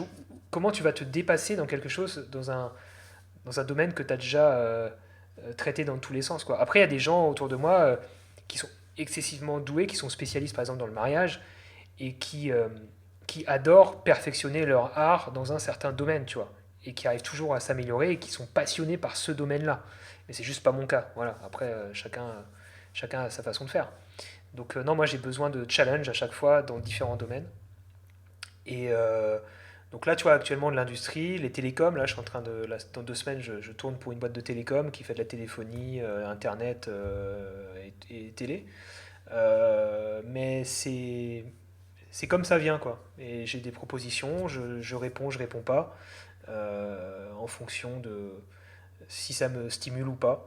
Et comme je te le disais aussi, moi j'ai envie de me réveiller le matin en me disant je veux choisir mon planning de la journée et qui me fasse systématiquement plaisir. Donc je sais pas de quoi sera fait demain, mais je sais que je ferai en sorte que ça me fait kiffer, quoi. Donc si j'ai envie de rien foutre, je fous rien. Si j'ai envie de bosser sur ma chaîne YouTube, je bosse sur ma chaîne YouTube. Si j'ai envie de bosser sur mon projet guide photo vidéo, je fais ça. Si j'ai envie de bosser sur d'autres projets que j'ai en cours, je bosse sur les autres. Donc ouais, c'est mon défaut, c'est l'organisation. C'est que j'ai pas un planning hebdomadaire euh, clair et net, tu vois. Ce qui fait que c'est assez décousu. Mais bon, pour l'instant, je me fais kiffer comme ça, quoi. Je pense que c'est important de se connaître en tant qu'indépendant et pas d'essayer de lutter contre des choses qui sont naturelles. Par exemple, Ouais. toi, tu as cette volonté de vouloir faire plein de choses. Bah, je pense que c'est important de le connaître et pas de se dire non, c'est pas la bonne chose, je dois me spécialiser, je dois faire ceci parce que c'est ce qu'on m'a dit, c'est ce qui se dit de manière générale. Ouais. Non, non, la personnalité, elle a une grande importance dans ce que l'on va faire, parce que dans ce qu'on fait, il faut qu'on ait quand même un minimum, je dirais même un maximum, mais d'énergie, de bonne volonté, d'entrain et toutes ces choses-là. Donc ouais, se connaître, je pense que c'est important pour Mm. bien développer son activité. Ouais, sinon tu tiens pas longtemps. Si tu vas à contre-courant, tu tiens pas longtemps, quoi. Donc, C'est ça. ouais.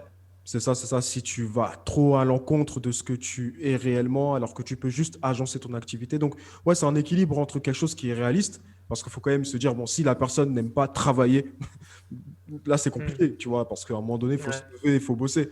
Mais si, admettons, il y a des personnes, des indépendants, par exemple, qui préfèrent bosser le soir que le matin, c'est possible d'agencer la plupart de ses journées en tant qu'indépendant pour bosser plus le soir et ne pas bosser le matin. C'est des Ouais, choses. après, j'ai un conseil alors que j'arrive pas à appliquer. C'est quelque chose qui est très très sain quand même pour les indépendants. C'est de se dire que tout ce qui se passe après 16h30 n'existe pas. Mais c'est vrai que moi, je suis un mec du soir, historiquement. C'est-à-dire que moi, j'arrivais à bosser le soir, j'étais créatif, inspiré le soir, Ouais, et pareil. j'étais pas du tout un mec du matin. C'est-à-dire le matin, ouais, 10h, ça m'allait très bien. Et petit à petit, ça a évolué. Alors avec l'âge, potentiellement, déjà, je supporte plus trop les grasses mat, mais ça, c'est un truc. Mais de là à se lever à 6-7 heures, c'est clairement pas mon truc à la base. Mais je me suis quand même rendu compte avec l'expérience que j'étais quand même aussi très productif de 8h30, 8h, 8h30 jusqu'à 10-11h, tu vois. C'était quand même un créneau que j'ai découvert où je me suis dit, putain, en fait, le matin, je suis frais. Ça fait du bien de se lever, ça fait du bien de voir que tu te lèves en même temps que le monde, en fait, les gens qui travaillent, tu vois, que tes potes aussi qui ont un rythme classique et déjà que tu te sens en décalage de base quand tu es indépendant, si en plus tu es en décalage en termes d'horaire et de planning hebdomadaire avec tout le monde, c'est vraiment compliqué, tu vois, déjà tu n'as pas forcément de week-end, etc. Donc avoir une certaine rigueur et essayer de commencer quand même tes journées assez tôt pour taffer, moi, ça m'a apporté beaucoup de choses et de se dire, ça c'est l'étape que j'essaie de mettre en place maintenant en 2021 et c'est pas évident, c'est de se dire, comme je t'ai dit tout à l'heure, que tout ce qui se passe après 16h30 n'existe pas. En gros, si tu reçois un mail d'un client à 17-18h, que tu y répondes à 17-18h ou le lendemain matin à 8h, ça changera rien. Tu vois ce que je veux dire? Ouais, je vois Ça ce que ne tu veux dire. changera rien. Ton client va plus te répondre derrière parce que lui, il est au bureau et à 17h, il est plus là.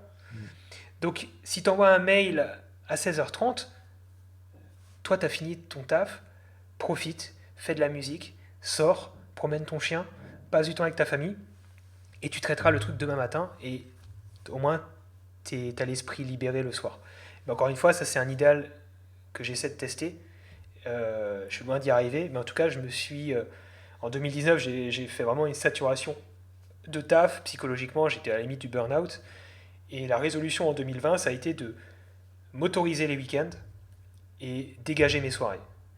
Et depuis 2020, je fais ça, et là en 2021, ça se passe très bien. Et à 18h grand max, j'arrête de taffer. Après, ce qui aide, c'est que je bosse plus depuis chez moi, hein, j'ai mon bureau, donc déjà, il y a une déconnexion physique qui se fait, et ça aide beaucoup. Ouais, ça m'a beaucoup aidé aussi, ça. Voilà. Après, ça, tu te déconnectes pas forcément du smartphone quand tu bosses sur les réseaux sociaux, donc il n'y a plus de Clairement. notifications, il n'y a plus rien sur mon téléphone. Mais, euh, mais voilà, déjà, s'offrir ces soirées, c'est quand même le minimum, je trouve, et les week-ends, quoi, pour profiter de ses potes, de sa famille. Mais, euh, mais ouais, j'ai souvent été très mauvais là-dedans, et là, depuis 2020, j'essaie d'être plus rigoureux, quoi. Mais Question de qualité de vie. tu me diras ce que tu en penses, mais je trouve que c'est aussi peut-être plus facile, enfin plus facile, plus évident à mettre en place ce genre de système lorsqu'on n'est pas dans une logique de trouver un client, un prestataire direct et de faire la chose, mais qu'on est dans une logique de vendre quelque chose. Par exemple, ça peut être des produits digitaux, des choses comme ça. J'ai l'impression que c'est beaucoup plus évident de mettre en place ce style de planning plutôt que lorsqu'on est uniquement vidéaste, où là, on peut nous appeler du jour au lendemain pour aller là-bas, pour faire un tournage, pour Bien bouger. sûr. Ouais, mais je pense que l'erreur qu'on fait tous, et en fait, c'est déjà c'est un cliché qu'on subit, et on y est pour beaucoup, hein, c'est que en tant qu'indé, là, on va bosser en tant que passionné, et on compte pas nos heures, Ouais, on va bosser le soir, la nuit, parce qu'on adore ce qu'on fait. Donc c'est très bien, tu vois.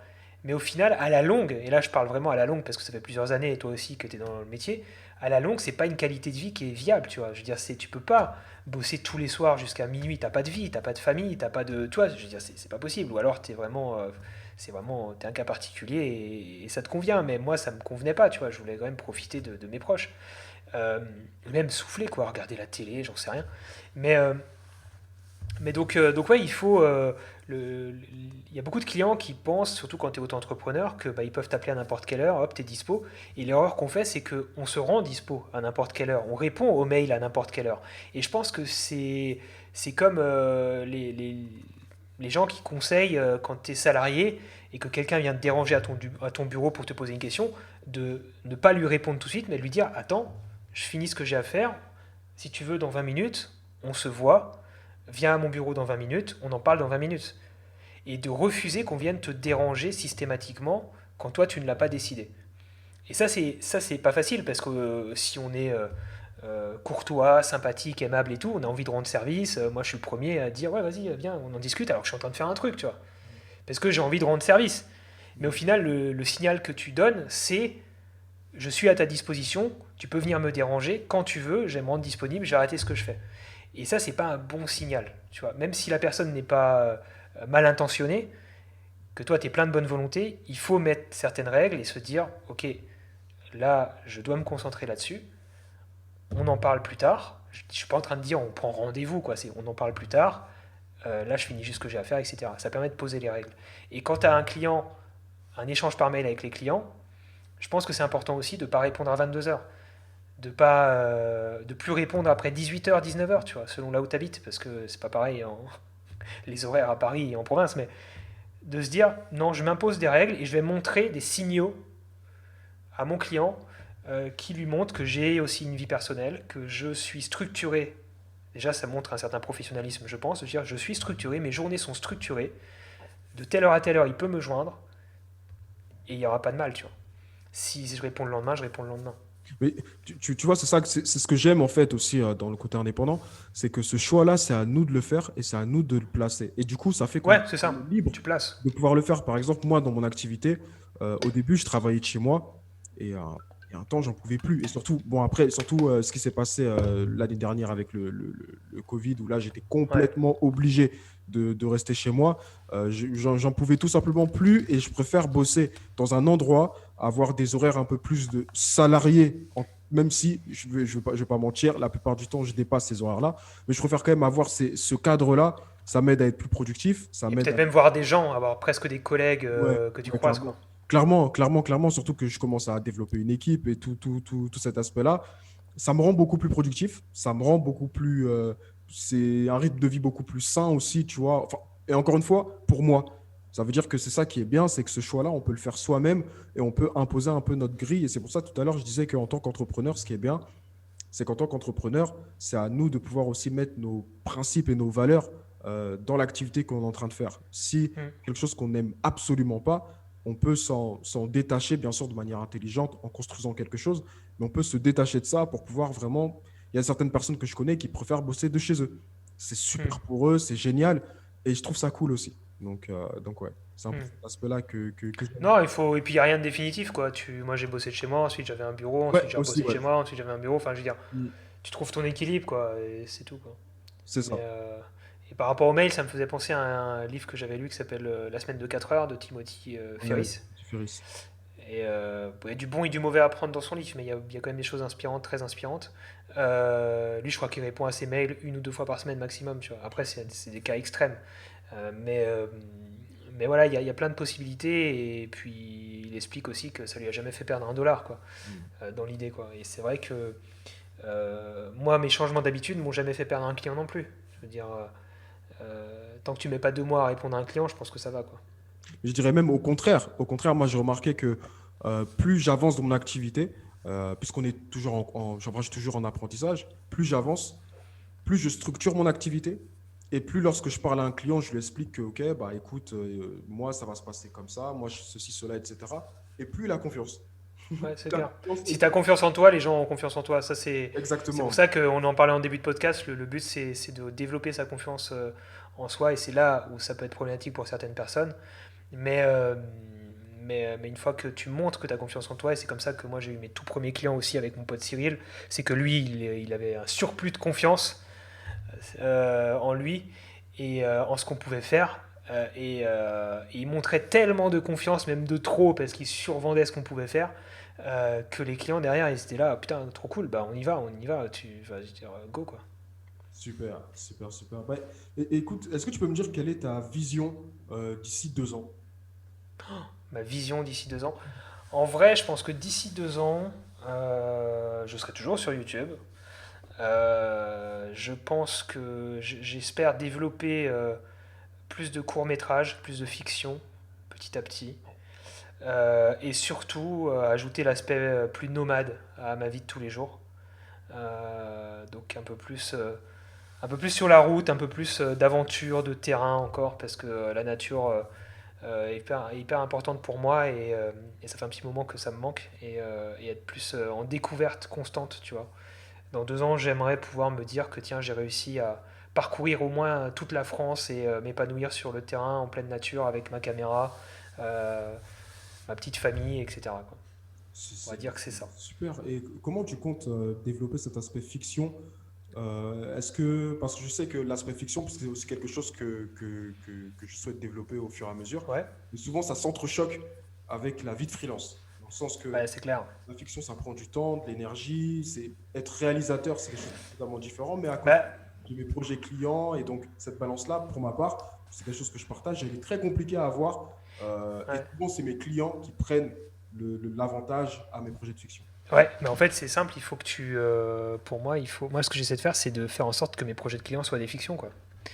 En tout cas, non, mais voilà, se rapproche de ce que j'ai envie de faire en fiction. Donc là, toi, typiquement, le projet que je tourne dans 2 semaines, la proposition créative que j'ai faite à mon client, je l'ai orientée vers quelque chose qui me bottait vraiment pour aussi ma satisfaction personnelle à long terme et mes objectifs à long terme. C'est-à-dire que j'ai pas proposé un clip publicitaire un peu classique. Ouais. J'ai vraiment essayé de nouveau faire un storytelling, comme le projet que tu as peut-être vu que j'ai fait pour Sony l'année dernière pour la 7S3. Il y a un vrai travail de petite fiction là-dedans, de storytelling, pour un besoin commercial d'un client. Donc je, me- je prends le parti de me dire je ne fais pas de projet publicitaire, on va dire conventionnel, comment dire, c'est pas, je trouve pas le terme, pas administratif, tu sais, corporate, très corporate, carré. Je veux pas proposer ça, même si je pourrais le faire, mais je préfère proposer quelque chose qui correspond plus à ce que j'ai envie de faire de mon avenir, donc quelque chose un peu plus fiction. Et selon le client, je place le curseur plus vers le corporate ou pas. Toi, typiquement, la discussion que j'ai eue avec mon client ce matin, c'était que eux voudraient quand même intégrer des textes à l'intérieur pour le message commercial. D'accord. Toi, pour dire, voilà, ça c'est tel produit, machin. Mais moi, ça va à l'encontre un petit peu de ce côté fiction où tu intègres pas un texte, tu vois, parce que tu es obligé de rajouter du temps dans tes plans, dans ton montage, c'est un peu différent, tu es obligé de rajouter peut-être un plan de situation. Enfin bref. Donc je lui ai expliqué ça et le client il a été hyper compréhensif. Il a dit ouais c'est vrai que ça va casser un petit peu le scénario, ça va casser l'émotion de la vidéo que tu nous as proposé et tout. Et donc petit à petit j'essaie de guider aussi mes clients vers ce que moi j'ai envie de faire quoi. Donc moi c'est ma porte d'entrée. Tu vois, c'est de me dire il y a du budget du coup parce que c'est pour un client. Mm. Je me fais un kiff parce que je rajoute un scénario qui me plaît, que j'imagine. Ça va me permettre de travailler cet aspect fiction parce qu'en plus j'ai des comédiens, je vais avoir de la lumière, je vais avoir des contraintes de la fiction. Et à la fin, bah, je peux me dire, bon, bah, c'est pas aussi poussé que si j'avais 200 000 euros de budget et 4 camions de lumière, mais j'ai fait un projet qui s'apparente à de la fiction. Quoi. Super. Une question comme ça, est-ce que tu te vois faire uniquement de la fiction un jour? Est-ce que tu aimes bien cette casquette de réalisateur? Tu t'imagines avoir une équipe, un chef-op, tourner peut-être un film? Est-ce que c'est un de tes objectifs? Ouais, oula. J'ai toujours eu du mal à me projeter vraiment à très long terme parce que, tu vois, ça a toujours fait comme ça. Mm. Euh, donc aujourd'hui, j'ai envie de te dire, ouais, j'aimerais bien un jour me dire, tiens, j'ai fait un court métrage, un vrai court métrage, un long métrage. Ouais, c'est clair, tu vois, ça me ferait kiffer de me dire, j'ai un putain de long métrage en salle un jour, forcément, tu vois, on va pas se mentir. Mais ça reste inimaginable pour moi pour l'instant. Donc j'y vais vraiment, je me pose pas trop ces questions, j'y vais petit à petit, petit bout de chemin par petit bout de chemin, et je suis mon instinct au jour le jour un petit peu. Mais ouais, clairement, ça me ferait kiffer. Après, est-ce que j'ai envie à 50 ans me dire que je suis un réalisateur à succès? J'en sais rien en fait. Je sais pas. Je sais pas, ça se trouve c'est autre chose qui me fera vibrer, tu vois, ça se trouve à 50 ans je serai éleveur de chèvres. Non mais tu vois, Ouais, non, mais parce que juste à un moment donné, j'aurais pété un câble, je me dis putain, c'est cool la vidéo, mais en fait, j'en ai marre là d'être dans la technique, d'être dans les réglages, d'être sur un plateau de tournage, il y a trop de contraintes, faut être en déplacement. En fait, j'ai juste envie d'être en haut d'une montagne avec des chefs, tu vois. J'en sais rien.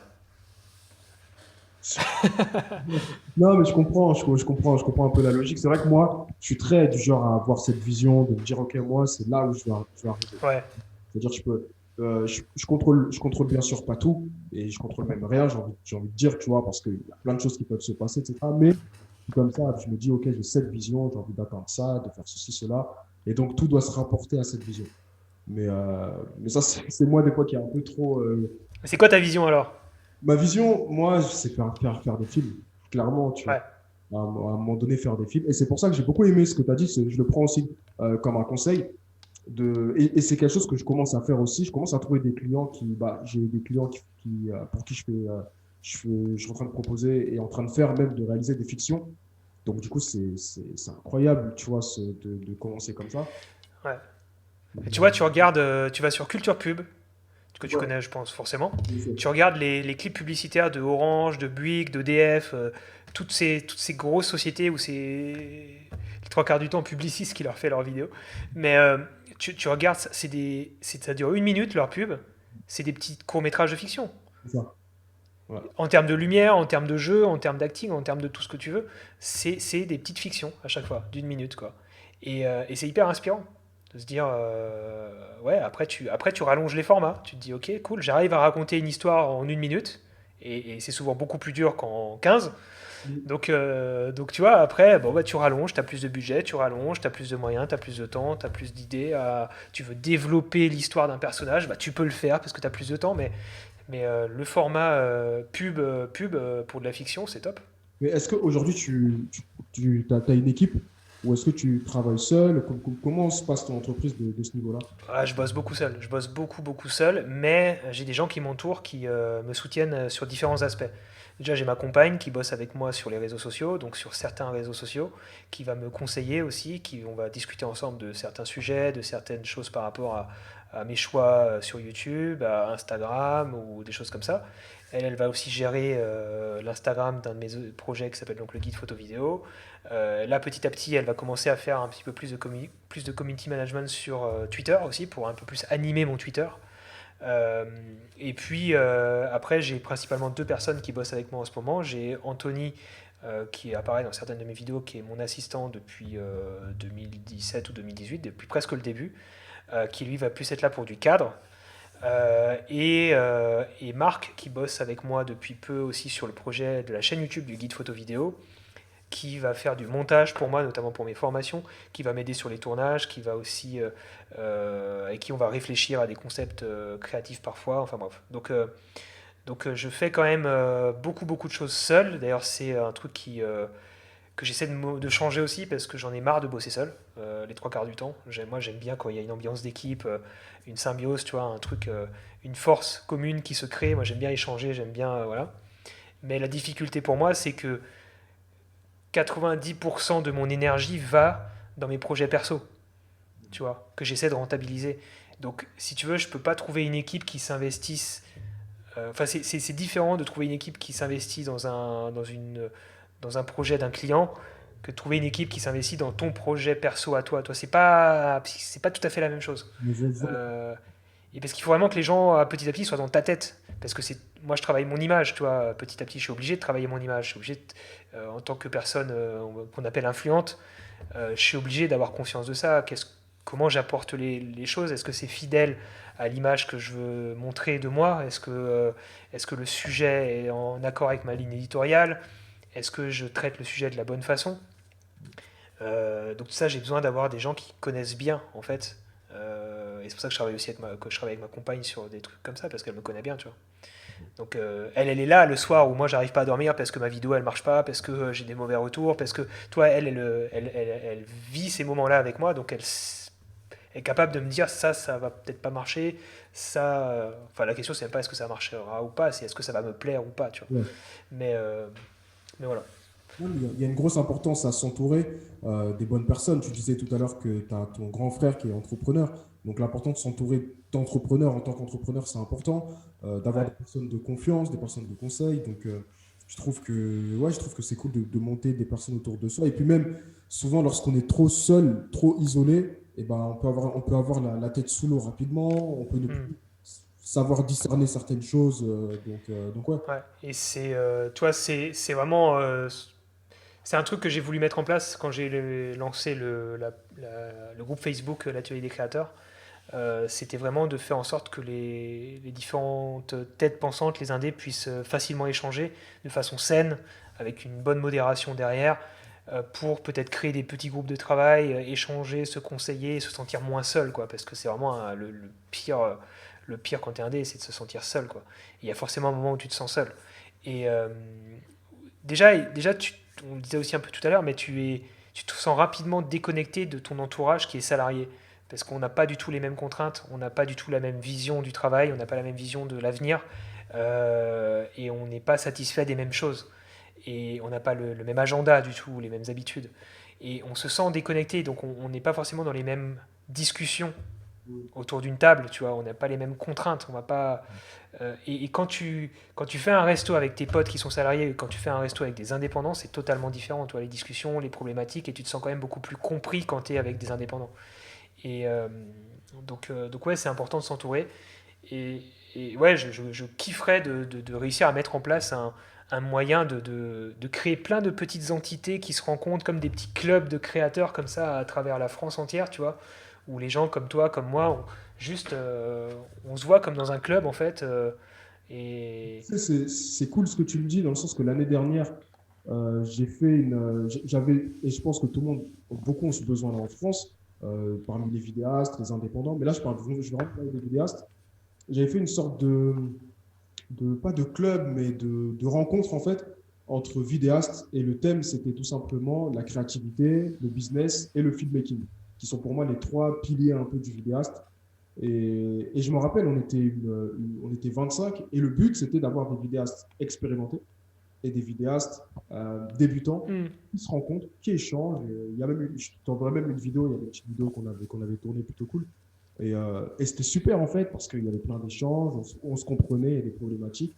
Et surtout, il y a eu du réseau qui s'est créé, des personnes qui aujourd'hui bossent ensemble sur des projets. Donc ça, bon après, c'était juste avant le Covid. Donc du coup, j'ai pas pu faire une autre session, mais j'en prévois d'en faire une en juin. Donc, mais je trouve ça super cool comme idée. Et franchement, ouais. ouais, et puis ça permet de casser le côté, tu sais, très concurrentiel qu'il peut y avoir entre les indépendants. Exactement, exactement. Surtout qu'en tant que vidéaste, et que tu t'es vite amené à devoir. Si tu veux bosser sur des gros projets avec des budgets plus élevés, tu es obligé de t'entourer pour bosser. Clairement. Très vite, il te faut un ingé son, très vite, il te faut de la lumière, il va te falloir de l'aide au cadre, peut-être un assistant ou un deuxième cadreur.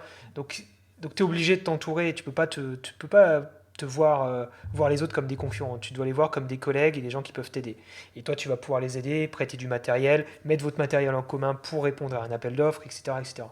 Et, euh, et c'est vrai que c'est surtout les photographes qui avaient ce problème-là. Enfin, les photographes, c'est vachement plus un métier solitaire, tu vois. Ouais. Et souvent, les photographes se voient comme des concurrents. Et du coup, ils partagent pas leurs tips, ils partagent pas leurs astuces, ils partagent pas beaucoup de choses parce qu'ils ont un peu peur qu'on leur pique leurs clients, tu vois.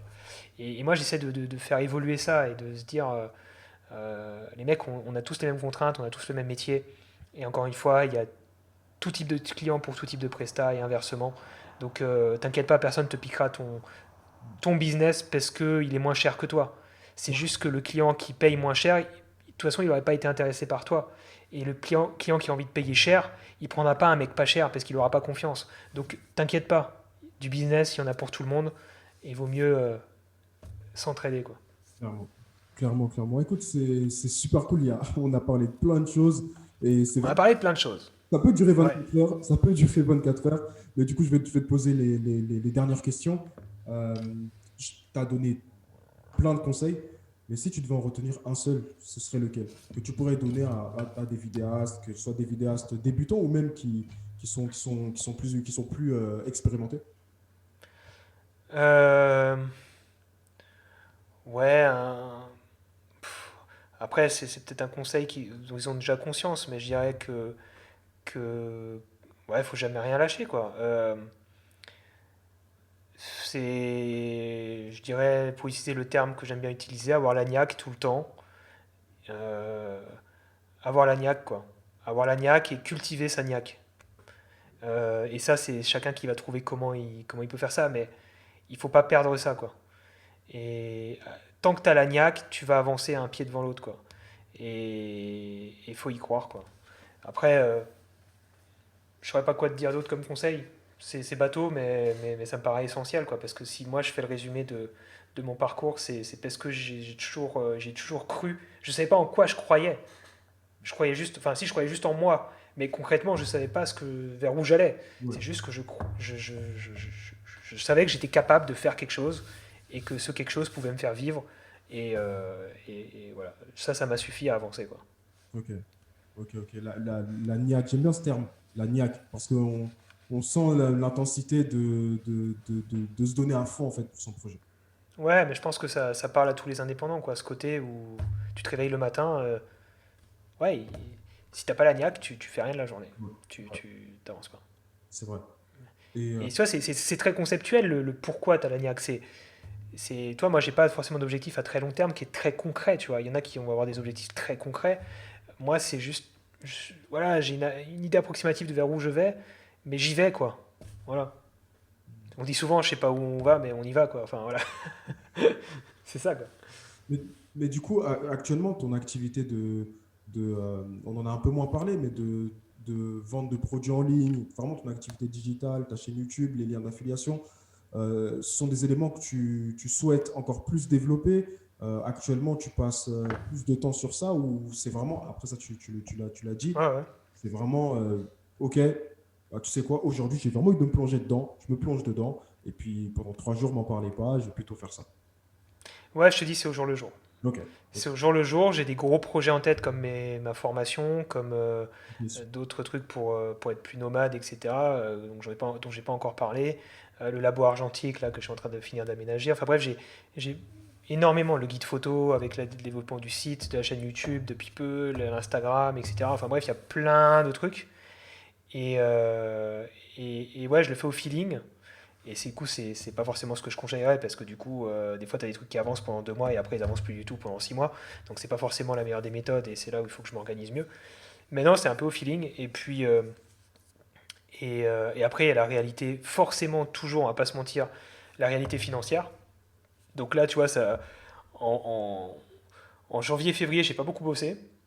J'ai un peu levé le pied début 2021 tout simplement parce que j'avais envie de lever le pied, j'avais envie de rien foutre un peu, enfin pas rien foutre, mais j'avais envie juste d'être un peu plus à la cool. Et après, je me suis dit, bon, mec, t'as pas fait beaucoup de thunes en janvier-février, peut-être quand même falloir se bouger parce que t'as des projets. Donc, tu vois, après, j'ai commencé à accepter plus de trucs, j'ai commencé à accepter quelques partenariats sur ma chaîne YouTube, et puis à me remettre à bien taffer. J'ai fait 2 bons mois, et puis là, je me dis, ok, c'est cool, je peux de nouveau consacrer du temps sur des trucs qui rapportent pas d'argent. En fait, c'est ça, tu vois, quand tu as des projets perso, il faut gagner de la thune d'un côté pour pouvoir allouer du temps sur des trucs qui rapportent pas de thune de l'autre côté, quoi. Donc moi, c'est toujours un jeu d'équilibriste entre ça, entre ces deux choses. Donc là, en 2021, là, une des stratégies pour moi, c'était d'accepter plus de clients externes, donc ce que j'appelle, enfin, ce qui est appelé hors influence. Toi, tu as le côté influence, vraiment partenariat, YouTube, sponsorisation, etc. Et hors influence, c'est des gens qui font appel à moi pour de la presta comme toi, tu vois, pur et dur. Euh, donc là, j'en accepte plus. Et j'essaie de faire en sorte que du coup, les projets, bah, j'accepte quand même ce qui est susceptible de me plaire. J'essaie de faire en sorte que, comme je te l'ai décrit tout à l'heure, le produit final que je vends me plaise et me convienne à 99% si je peux. Comme ça, je me fais un kiff et en même temps, j'assure financièrement un petit peu ce qui se passe en 2021 pour prévoir en fait un peu plus de repos peut-être cet été parce que j'ai d'autres projets en cours, etc. Donc, je n'ai pas de réponse très carrée à te donner, quoi. Ok, mais comment dire, cet aspect digital, cet aspect en ligne, de ce que je vois, parce que enfin, c'est quelque chose qui m'intéresse aussi énormément. Et autour de moi, je suis entouré d'entrepreneurs aussi qui font ça. C'est vite quelque chose aussi qui peut être plus rentable, on va dire, que des projets clients, en fait, en termes Ouais. de trucs, de ce que je remarque. C'est quoi ton avis, toi, par rapport à ça? De quoi tu veux dire? Tout ce qui est influence, réseaux sociaux, ouais. Ouais, influence, réseaux sociaux, mais particulièrement là, je parle particulièrement des choses que tu mets en place, comme ça peut être la vente de process, la vente de formation, tu es en train de Ouais, c'est rentable à un instant T, si tu veux. Ça veut dire que tu vas. En fait, l'objectif avec ce genre de choses, c'est de faire en sorte d'avoir des revenus récurrents. En fait, moi, l'idée que je me fais de l'idéal de mes revenus, c'est d'avoir un camembert qui est euh, pas mal divisé, en fait. Parce que moins ton camembert est divisé, plus tu es dépendant. Et typiquement, un salarié, il a un camembert, ses revenus, c'est full patron, quoi. Si ta boîte qui t'embauche fait faillite, te licencie, t'as plus rien, du jour au lendemain. Sur 2 000 € que tu gagnes, t'as zéro. Si maintenant sur 2 000 € que tu gagnes, bah, y a la moitié c'est de la formation, l'autre, enfin un quart c'est ça, un quart c'est ça, machin, et bah s'il y en a un qui te lâche ou qui fait moins de thunes pendant ce mois-là, c'est pas grave, t'as les autres qui compensent. Et c'est pour ça que, et ça c'était une longue, pas longue, c'était aussi une discussion avec mes parents qui étaient fonctionnaires, donc qui avaient vraiment cette sécurité de l'emploi. Pour moi, être fonctionnaire, certes, c'est sécurisant d'un côté, être salarié, c'est sécurisant, mais pour moi, c'est pas forcément plus sécurisant qu'être indépendant dans certaines situations.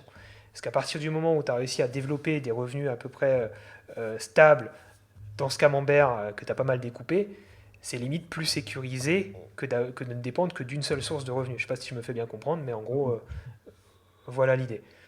Donc, et c'est ouais, c'est pareil, si tu n'as qu'un seul client qui te fait vivre à l'année, c'est un énorme risque. Et toi, c'est ce que subissent des entreprises qui dépendaient peut-être trop de sociétés comme Apple ou comme d'autres multinationales qui, du jour au lendemain, ont intégré peut-être des fonctionnalités d'application de façon native dans l'OS, et d'un coup, tu as la société qui faisait une application tierce, elle est morte, parce que maintenant, c'est natif dans le téléphone, tu vois. J'ai pas d'exemple en tête, mais tu vois un peu le délire. Donc, tu peux pas mettre tous tes œufs dans le même panier. C'est Et, ouais. Non, cet aspect de solidifier son activité, c'est quelque chose qui m'est vraiment venu en tête depuis l'année dernière, tu vois, avec tout ce qui s'est passé, le fait d'avoir une activité que je vois comme solide. C'est-à-dire qu'il peut y avoir un coup de vent, un deuxième coup de vent, Ouais. une source de revenus, mais les sources de revenus que tu as à côté te permettent donc de vivre et de continuer de pouvoir Ouais. l'activité. Et ça, c'est la force d'une communauté. Ça veut dire que quand je te disais que je voulais pas être salarié pour pas avoir de patron et je voulais pas être indépendant pour avoir des clients, la troisième voie possible pour moi, c'était de créer aussi une communauté. Donc quand je m'en suis rendu compte, et cette communauté, de fait, elle va générer des revenus rien que par la publicité sur YouTube. Et après, à toi d'être malin et de mettre en place d'autres canaux de revenus. Et ça te permet non plus d'avoir peut-être 20 clients à l'année ou 10 clients à l'année, mais tu en as, alors dans mon cas, potentiellement, tu n'en as pas autant, mais potentiellement 150 000, tu vois. Mm. Et si les 150 000, encore une fois, hein, c'est pas du tout le cas, mais si les 150 000 ont un panier moyen d'1 € à l'année sur ce que tu fais, bah, tu as fait 150 000 € de chiffre d'affaires. Tu vois, donc Ouais. ton camembert, il est divisé en 150 000 d'un coup, tu vois. Et il n'y a pas 150 000 personnes qui vont se désabonner de ta chaîne du jour au lendemain et qui vont arrêter d'acheter tes contenus ou qui vont arrêter de se former avec toi. Donc si tu arrives, et là tu es obligé d'être stratégique, et moi je suis pas assez stratégique, je suis pas assez commercial pour ça, je fais pas assez de liens, je parle pas beaucoup de mes formations parce que j'aime pas parler de mes formations, dire hey, les gars, achetez mes formations, machin. Mais, euh, mais si tu pousses ça et que tu es un minimum stratégique, et il y a des collègues à moi qui sont beaucoup plus stratégiques et qui arrivent bien, et bah tu peux quand même faire en sorte de faire un chiffre d'affaires qui te permette de faire vivre ta société et même embaucher du monde, tu vois. Donc, euh, donc ouais, ça peut être rentable si tu es malin et que tu arrives à fédérer. Après, le business d'information, hein, c'est pas nouveau, hein, ça fait des décennies et des décennies, si pas plus, que ça rapporte de la thune. Ça fait des centaines d'années même que dans n'importe quel domaine, la formation rapporte. Maintenant, la formation en ligne, ça permet euh, d'être encore plus accessible. Mais voilà. Et puis, il faut pas oublier qu'on est tous l'expert de quelqu'un, tu vois. Je veux dire, un mec qui a touché une caméra depuis 2 jours, il en sait plus qu'un mec qui a touché une caméra depuis un jour. Ouais, c'est vrai. Ouais. Donc il peut apprendre des choses au mec qui a la caméra depuis un jour. Tu vois ce que je veux dire? Ouais, et là, ça Donc casse le syndrome de l'imposteur, en fait. ouais, c'est ça. Et il peut lui demander 5 balles au black en disant mec, Ouais, je veux bien t'aider pendant 3 heures, vas-y, enfin, paye-moi un café, tu vois. Ouais, ouais, clairement, clairement. Il s'est fait payer un café, quelque part, il a fait de la thune avec son savoir qui a 2 jours, tu vois ce que je veux dire. Donc, mais juste, il était un petit peu malin, et puis il n'y a pas de mal à ça. Et à un moment donné, on a tous des factures à payer, quoi. Mais, euh, mais voilà. Non, je suis totalement aligné en tout cas avec cette vision-là. C'est quelque chose qu'on croit qui est nouveau en plus au niveau des formations. Hmm. Comme tu as dit, c'est quelque chose qui est là depuis longtemps. Juste maintenant, c'est en ligne, comme absolument beaucoup de choses se digitalisent au fur et à mesure. Le seul problème, c'est que les formations en ligne ou les produits en ligne, les presets, moi je me suis assez battu avec ça pendant quelques temps. Enfin, j'ai le poil qui s'irrisse sur la tête, enfin sur les bras plutôt. C'est que c'est souvent vendu trop cher, quoi, quand même. C'est la notion du prix de ce qui est en ligne, elle est tellement what the fuck que tu vois des aberrations. Tu vois des packs de presets de luttes avec 4 luttes à l'intérieur à 50 euros. Tu dis, mais les gars, mais faut arrêter. Tu vois, et là, c'est du foutage de gueule et c'est de l'abus, je trouve, de confiance ou de l'abus un petit peu de ce système-là. Après, si les gens arrivent à vendre et qu'ils trouvent. S'il y a des gens qui achètent et qui sont contents, bah, tant mieux pour eux, tu vois, qu'ils ont l'impression d'en avoir eu pour leur argent. Mais, euh, mais avoir un créateur. Et là, je donne des exemples comme ça. Enfin, j'ai pas de nom en tête, tu vois, si tu veux, mais c'est juste que je donne des. J'ai même pas, je vise personne, même avec mes propos. C'est juste que je suis persuadé que tu fouilles, tu trouves des packs de presets à 50 balles les 4 luttes, tu vois. Et des luttes qui ont été faites à l'arrache sur Photoshop ou Premiere et qui n'ont aucune valeur mathématiquement juste, comme une lutte technique, par exemple, qui convertirait du Rec 709 en log, enfin du log en Rec 709. Enfin bref, donc il faut être prudent, il ne faut pas oublier que c'est du en ligne, que ça vaut pas la même chose que une formation terrain avec quelqu'un qui est à côté de toi, qui manipule et C'est qui vrai. peut te répondre à tes questions, tu vois, c'est quand même. Ouais, Donc si c'est tu as vrai. 80 balles de l'heure pour un mec qui est avec toi pendant 1 heure, c'est quand même plus valorisant que 80 balles d'un mec que tu suis sur YouTube qui te fait une vidéo d'1 heure. C'est pas parce que tu le suis sur YouTube qu'il a 150 000 abonnés comme moi que c'est mieux. Tu vois ce que je veux dire? Et ça, c'est un truc qui me rend ouf aussi. C'est pas parce qu'on a beaucoup d'abonnés sur YouTube qu'on est les meilleurs. Tu vois ce que je veux dire? Et, et ça, faut rester modeste avec ça. Et il y a beaucoup de créateurs qui, je pense, ont parfois du mal à rester modestes. Mais c'est pas un nombre d'abonnés qui fait que t'es bon, quoi. Et des mecs meilleurs que moi, il y en a plein. Comme des mecs moins bons que moi. Comme des mecs meilleurs que toi et moins bons que toi. Tu vois? Et c'est pour ça que je te disais, on est tous l'expert de quelqu'un. Moi, je sais que je suis meilleur que certaines personnes. Je vais essayer de les aider pour progresser. Mais moi-même, je me forme auprès d'autres personnes. Total. Donc voilà. Totalement d'accord. Ouais. Ça me pensait à mon podcast, tu vois, cette démarche d'aller échanger avec des créateurs, des vidéastes, etc. Et c'est aussi cette démarche que j'ai moi aussi de conseiller. Ça fait pas de moi, je suis absolument pas Bill Gates ou Un gourou, ouais, ouais, bien sûr. exactement ou un gourou qui va dire, c'est pour ça que je répète toujours, il n'y a pas de méthode miracle, euh, absolument pas. Il y a plein de manières de faire les choses, d'apprendre. Il faut avoir bien sûr cette posture d'être curieux. On peut bien sûr se former, c'est des choses qui sont réelles. Mais encore une fois, c'est pas non plus quelque chose Non, Et non. on revient au côté charnière de la personnalité, tu vois. Ouais. Maintenant, moi, c'est plus une démarche, une psychologie, une philosophie de vie que j'ai envie de partager, plus que d'un savoir purement technique, où je vais, quelque part, sans le vouloir, me positionner comme expert de quelque chose, ou, tu vois, alors que, désolé, alors que j'ai pas forcément, désolé, il y avait du bruit dehors, je savais pas trop ce que c'était. Ou alors que, enfin voilà, alors que j'ai pas forcément envie d'avoir cette image-là, de me dire, les gens ils vont m'attendre au tournant, toi c'est quelque chose de lourd pour moi à supporter pendant une période, de se dire, les gens ils vont attendre de moi que je sois tout le temps le meilleur, quoi. Et non, il y a des choses que je sais pas faire, des choses où je suis pas le meilleur, et j'ai plus envie maintenant de, de- de rassembler autour d'une passion, de motiver autour d'une passion, et, et de partager mon expérience, mes échecs aussi, et montrer que pour moi aussi tout n'est pas rose et que voilà.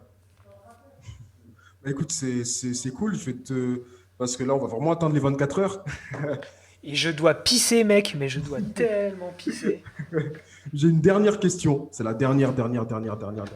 Vas-y, vas-y, vas-y, après je me pisse dessus, vas-y, vas-y.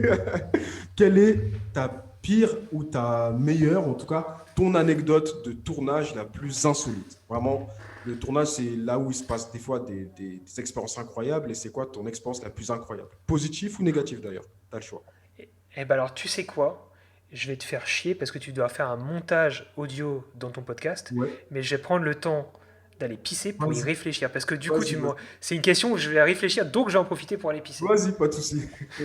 À tout de suite. Bah, je coupe mon micro quand même, hein, parce que tu vas m'entendre pisser sinon. Je suis de retour. Super. Ça va mieux, ça va beaucoup mieux. Alors du coup, toi tu m'as dit la plus insolite, mais moi c'est plutôt le plus gros fail. Ok. Alors, je pourrais t'en raconter plusieurs, mais je vais te raconter... ouais, je vais te raconter... je t'en raconte un, et puis après tu me dis si t'en veux un deuxième. On va dire que c'est... Alors ma première presta vidéo, on va dire sérieuse, pour un client. Euh, on est en 2000... je sais plus, j'aurais pu te dire 2014, je crois, été 2014. Je suis photographe assez expérimenté déjà. J'ai assez expérimenté, j'ai pas mal de clients, je commence à former un petit peu des gens et tout. Et, euh, et puis, on me contacte pour un projet vidéo. Donc, l'idée, c'est d'aller en mer pendant une semaine complète, nuit et jour, sur un bateau, sur un petit voilier.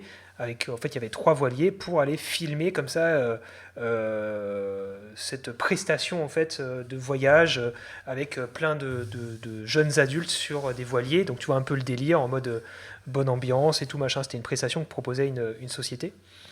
Et donc moi, qui est le mal de mer, je me dis, bah, ça serait quand même dommage de dire non. Donc je dis, ok, c'est parti, j'y vais. Donc ça fait une semaine sur ce bateau paradisiaque là autour de Capri en Italie. Donc c'était vraiment magnifique. Avec que des jeunes, c'était vraiment sympa. Avec des activités genre kitesurf, plongée, enfin tout ce que tu veux, Ouais, machin. c'est cool. Et le but c'était que je fasse photo et vidéo. Et la photo, bah, je me disais, il n'y avait pas de problème. À l'époque, je bossais avec un 5D Mark II. Et je m'étais dit, bon, bah, je vais faire la vidéo avec, sachant que le 5D Mark II, à l'époque, était considéré comme un boîtier déjà très bon en vidéo, hein, puisque c'est lui qui a un peu révolutionné le game à Ouais. l'époque.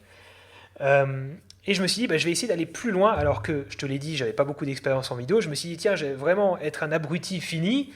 Je vais faire ça avec Magic Lantern et filmer en RAW avec le 5D Mark II. Alors, je sais pas si tu connais Magic Lantern sur Canon, mais ça te parle ou pas? Non, ça me parle C'est pas. un, Canon, c'est un petit, je sais pas comment on appelle ça, un software, un plugin que tu mets sur ta carte SD Ok. qui va te, tu passes d'une Clio à une Ferrari avec ton Canon 5D. Ça veut dire que tu as accès à plein de paramètres auxquels tu n'as pas accès de base, notamment la capacité de filmer en RAW En sur le gros, 5D. yes. Mais du RAW DNG, si je dis pas de bêtises, donc chaque frame, c'est un fichier Ouais, c'est hyper. d'image. Wow. Donc le workflow, il est horrible. Hmm. Et donc moi, je crois qu'on me met un petit peu en garde et tout, mais je me dis c'est pas grave, je vais gérer. Je pensais avoir un bon ordi et tout. Je dis c'est pas grave, je vais gérer ça. Je vais pouvoir faire un putain de truc avec la qualité du 5D, avec les optiques d'un appareil photo comme ça, avec un grand capteur, profondeur de champ, machin de ça. Et en plus, je vais pouvoir traiter avec Lightroom mes rushs quoi. Et je pars dans cette idée-là. J'emmène mon drone aussi, un fantôme à l'époque, avec une petite GoPro dessus. Alors le fantôme qui avait une GoPro pas du tout stabilisée, hein, t'avais pas la nacelle dessus. Ouais, ouais. Je te la fais un peu plus courte pour aller plus vite. Le drone, je ne l'ai pas sorti de la semaine parce que j'avais peur sur le bateau. Donc je l'ai emmené pour rien, j'ai trimballé 2 mallettes pour rien parce qu'un fantôme c'est quand même énorme. Mon client n'était pas super content parce qu'il n'avait pas de prise de vue aérienne et qu'il avait payé forcément l'aller-retour pour le drone dans l'avion qui était une caisse en plus. Les photos se sont bien passées, mais alors la vidéo, mec, j'ai filmé pendant les 7 jours que de la merde. Ça veut dire que en rentrant, j'ai eu 90% de déchets, j'ai eu 10% de plans sympathiques et je me suis dit mais qu'est-ce que je vais faire?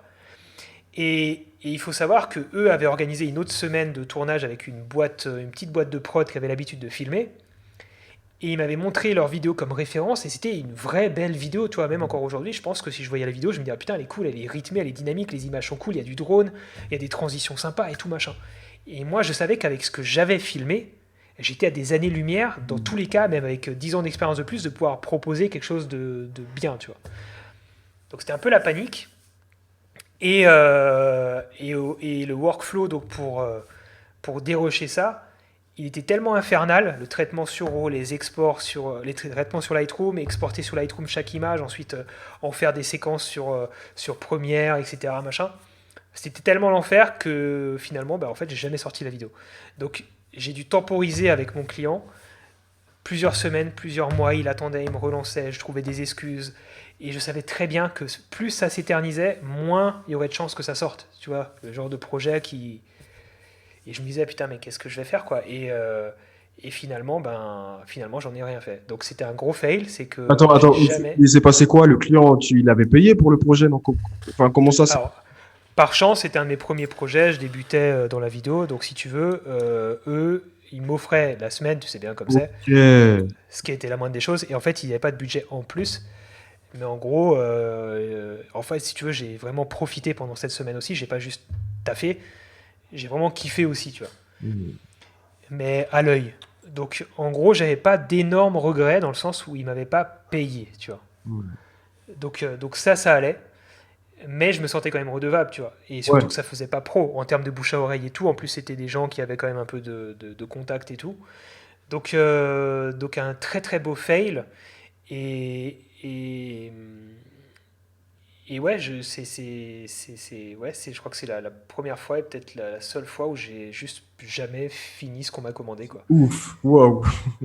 Ouais. Voilà la petite anecdote. C'est juste pour assurer aussi les gens qui débutent. On a tous débuté, on a tous fait de la merde, on en fera tous.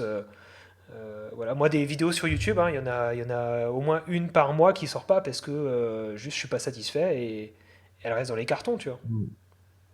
Toi, je suis allé faire un bivouac pendant le confinement, là, à moins de 10 km de chez moi. C'était le Ouais. concept de la vidéo. J'ai tout filmé, j'ai commencé la moitié du montage, j'ai jamais fini le montage parce que ça me plaisait pas.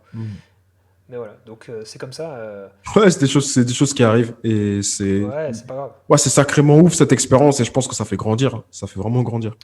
Ouais, tu te prends une claque, tu te dis ok, j'ai pas pété plus haut que mon cul.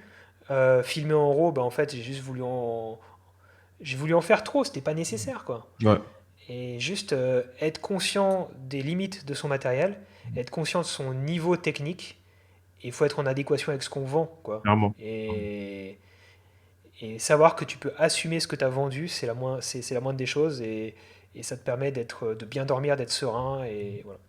Clairement, clairement, clairement. Ok, ouais, c'est une très bonne anecdote. Si t'en as une autre, pourquoi pas?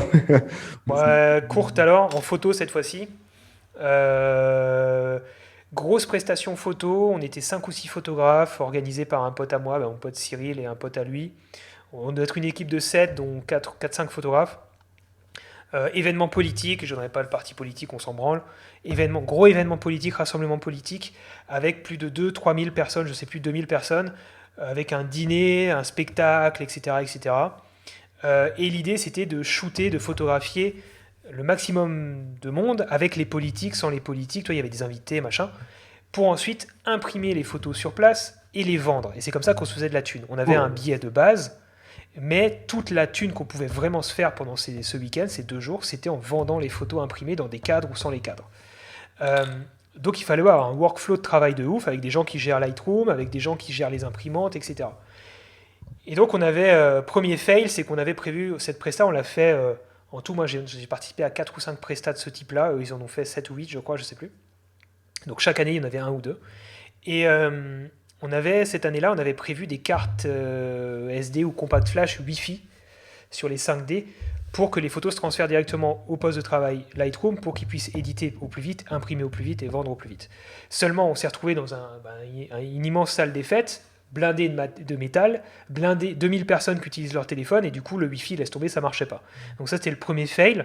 Et le deuxième fail, c'est que du coup, on est parti sur un process classique qu'on faisait les autres années, c'est qu'on avait un petit panier carte SD pleine, carte SD vide, et on allait shooter, on shoot, on pose les cartes SD dans le panier carte SD pleine, la personne vide les cartes, repose dans l'autre panier, etc. On faisait un roulement comme ça. Et ce qu'il faut savoir, c'est que ce qui était très important pour se faire un max de thunes, c'était de faire des photos qui étaient sûres de se vendre, c'était de ne pas déclencher pour rien. Et les photos qui étaient sûres de se vendre, c'était soit le ou la politique avec une personne invitée, une personne lambda. Comme ça, la personne lambda était sûre de vouloir sa photo parce qu'elle était avec la personnalité connue. Donc là, on est sûr de vendre. Soit le ou la politique avec le moment phare, le moment clé de l'événement. Donc en mode, là il y a un spectacle de danse, si on a le ou la politique avec les danseurs, on est sûr que cette photo va se vendre. Et donc le but c'était ça. Et ce qui s'est passé, c'est qu'il y a eu un moment clé dans la soirée, où nous on était en repos, on avait fini un peu de faire nos photos pendant le déjeuner, et il y a eu un attroupement dans la salle, on a entendu du bruit, et tout le monde s'est rué avec les politiques, et en fait c'était tous les politiques, tous ensemble réunis, qui prenaient la pause avec les danseurs qui animaient la soirée ce soir-là. Donc on s'est dit, putain, c'est le moment où il faut faire la photo. Et il y avait un attroupement énorme qui prenait des photos, tout le monde qui prenait des photos de ça avec leur smartphone, et moi j'ai chopé un 5D. J'ai couru, j'ai dégagé tout le monde, j'ai dit, bon ben toi, tu sais, des politiques vraiment très connus, hein. Je leur ai dit, toi tu te fous là, toi tu te fous là, toi tu te fous là, toi tu te fous là, cassez-vous, c'est moi le photographe, je fais les photos, tout le monde m'a respecté, tout le monde s'est cassé, t'avais vraiment les politiques qui m'écoutaient, qui étaient là, ok, on se met comment, machin. Je positionne les danseurs, je fais ma photo, je shoot, clac, clac, clac, clac, je shoot. Je regarde mon boîtier, pas de carte. Oh. Et là, t'as ton sang qui se glace. Et surtout, imagine-toi, devant moi, j'ai une quinzaine de politiques très connus. Les danseurs, l'équipe communication marketing du parti politique, des danseurs. J'ai tous les invités autour de moi. J'ai dégagé tout le monde, j'ai placé tout le monde, je me suis vendu comme le photographe. Je shoot, pas de carte. Et là, qu'est-ce que tu fais, tu vois ? Tu fais rien en fait. Ouais, tu fais leur dire, ok, cool, c'était top. Ouais, voilà. Tu peux pas leur dire attendez. Tu peux pas leur dire attendez, ils vont se barrer, tu vois. Tu peux pas appeler tes potes parce que je pouvais pas appeler. D'ailleurs, pour l'anecdote, l'année d'après, on s'est équipé de Talkie-Walkie. Ouais. Tu vois. Ouais. Avec et ça nous a servi puisque l'année d'après, enfin bref, mais j'avais plus de batterie pendant que je shootais une politique. Et du coup, j'ai pu dire, il me faut une batterie, vite. Et dans la seconde, j'avais une batterie posée sur l'épaule, j'ai fait clac, j'ai changé et j'ai shooté, tu vois. Et ça, c'est avec l'expérience que tu le sais. Mais du coup, ce qui s'est passé, c'est que je suis retourné, j'étais blanc, je suis retourné voir l'équipe et ils m'ont dit, alors ça s'est bien passé et tout, t'as dû avoir des photos de malade, on va vendre un max de photos, c'était trop bien. Et je leur dis, les gars, j'avais pas de carte. Alors, ils m'en ont voulu un petit peu, ils se sont bien foutus de ma gueule, mais ils m'en ont un petit peu voulu, mais ça va. Et le pire, c'est après, c'est les gens de la communication du parti politique qui viennent me voir, qui me disent oui, est-ce qu'on peut avoir les photos, machin. Les danseurs qui viennent te voir, qui viennent te dire oui, est-ce qu'on peut avoir les photos. Donc je donnais des excuses à l'un et à l'autre, tu vois. Je disais oui, alors attendez, il faut d'abord que le service communication valide. Ah, mais je comprends pas, parce que pour les autres photos, ils n'ont pas eu besoin de valider. Oui, mais là, c'est particulier, parce qu'on voit madame machin, monsieur machin, enfin bref. J'ai trouvé des feintes, et là, l'astuce ultime à faire absolument, c'est de prendre les coordonnées des gens et de ne pas leur donner tes coordonnées. Ok. Tu leur dis, donnez-moi vos coordonnées, je vous contacterai. Comme ça, tu les contactes jamais. Alors que si tu donnes tes coordonnées, ils vont peut-être te harceler, tu vois. Ouais. Ah, c'est incroyable. Oh, ouais, c'était un gros fail. Mais ça, je pense que ça nous arrive tous. Oubli de carte SD, pas de batterie. Ouais, voilà. mais en fait, pour moi, je dirais même c'est nécessaire de faire ce genre d'erreur. Bon, bien sûr, Ouais. de réglementer, mais c'est nécessaire parce que ça t'a permis l'année suivante de contrecarrer ce qui t'est arrivé finalement. Tu vois, le fait que la batterie, c'est génial, horrible à vivre, mais tellement important en termes d'expérience. Et du coup, j'ai ta phrase de fin de podcast, si tu veux, c'est maintenant. Super. Progresser, c'est changer d'erreur. Voilà. Oh, super. Bah, écoute, on termine là, on clôture. Et encore merci à toi, franchement, un super épisode. Non, mais voilà, mais écoute, merci beaucoup. Je sais pas si c'était la fin, si tu avais une autre question, mais écoute, on a fait combien ? On a fait 1h40 là ?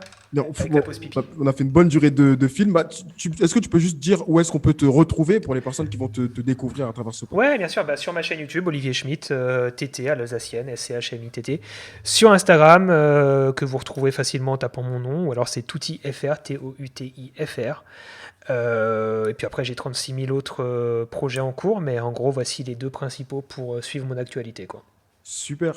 Bah écoutez, vous savez tous où vous pourrez retrouver. Je vous conseille tous d'aller voir sa chaîne YouTube et d'aller voir ce qu'il fait. C'est vraiment top.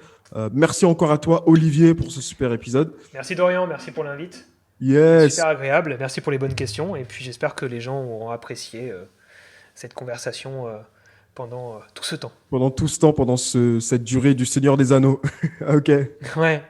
Yes. Bah écoutez, à tout le monde, et je vous dis à jeudi prochain pour un nouvel épisode de Un café avec un vidéaste. Ciao!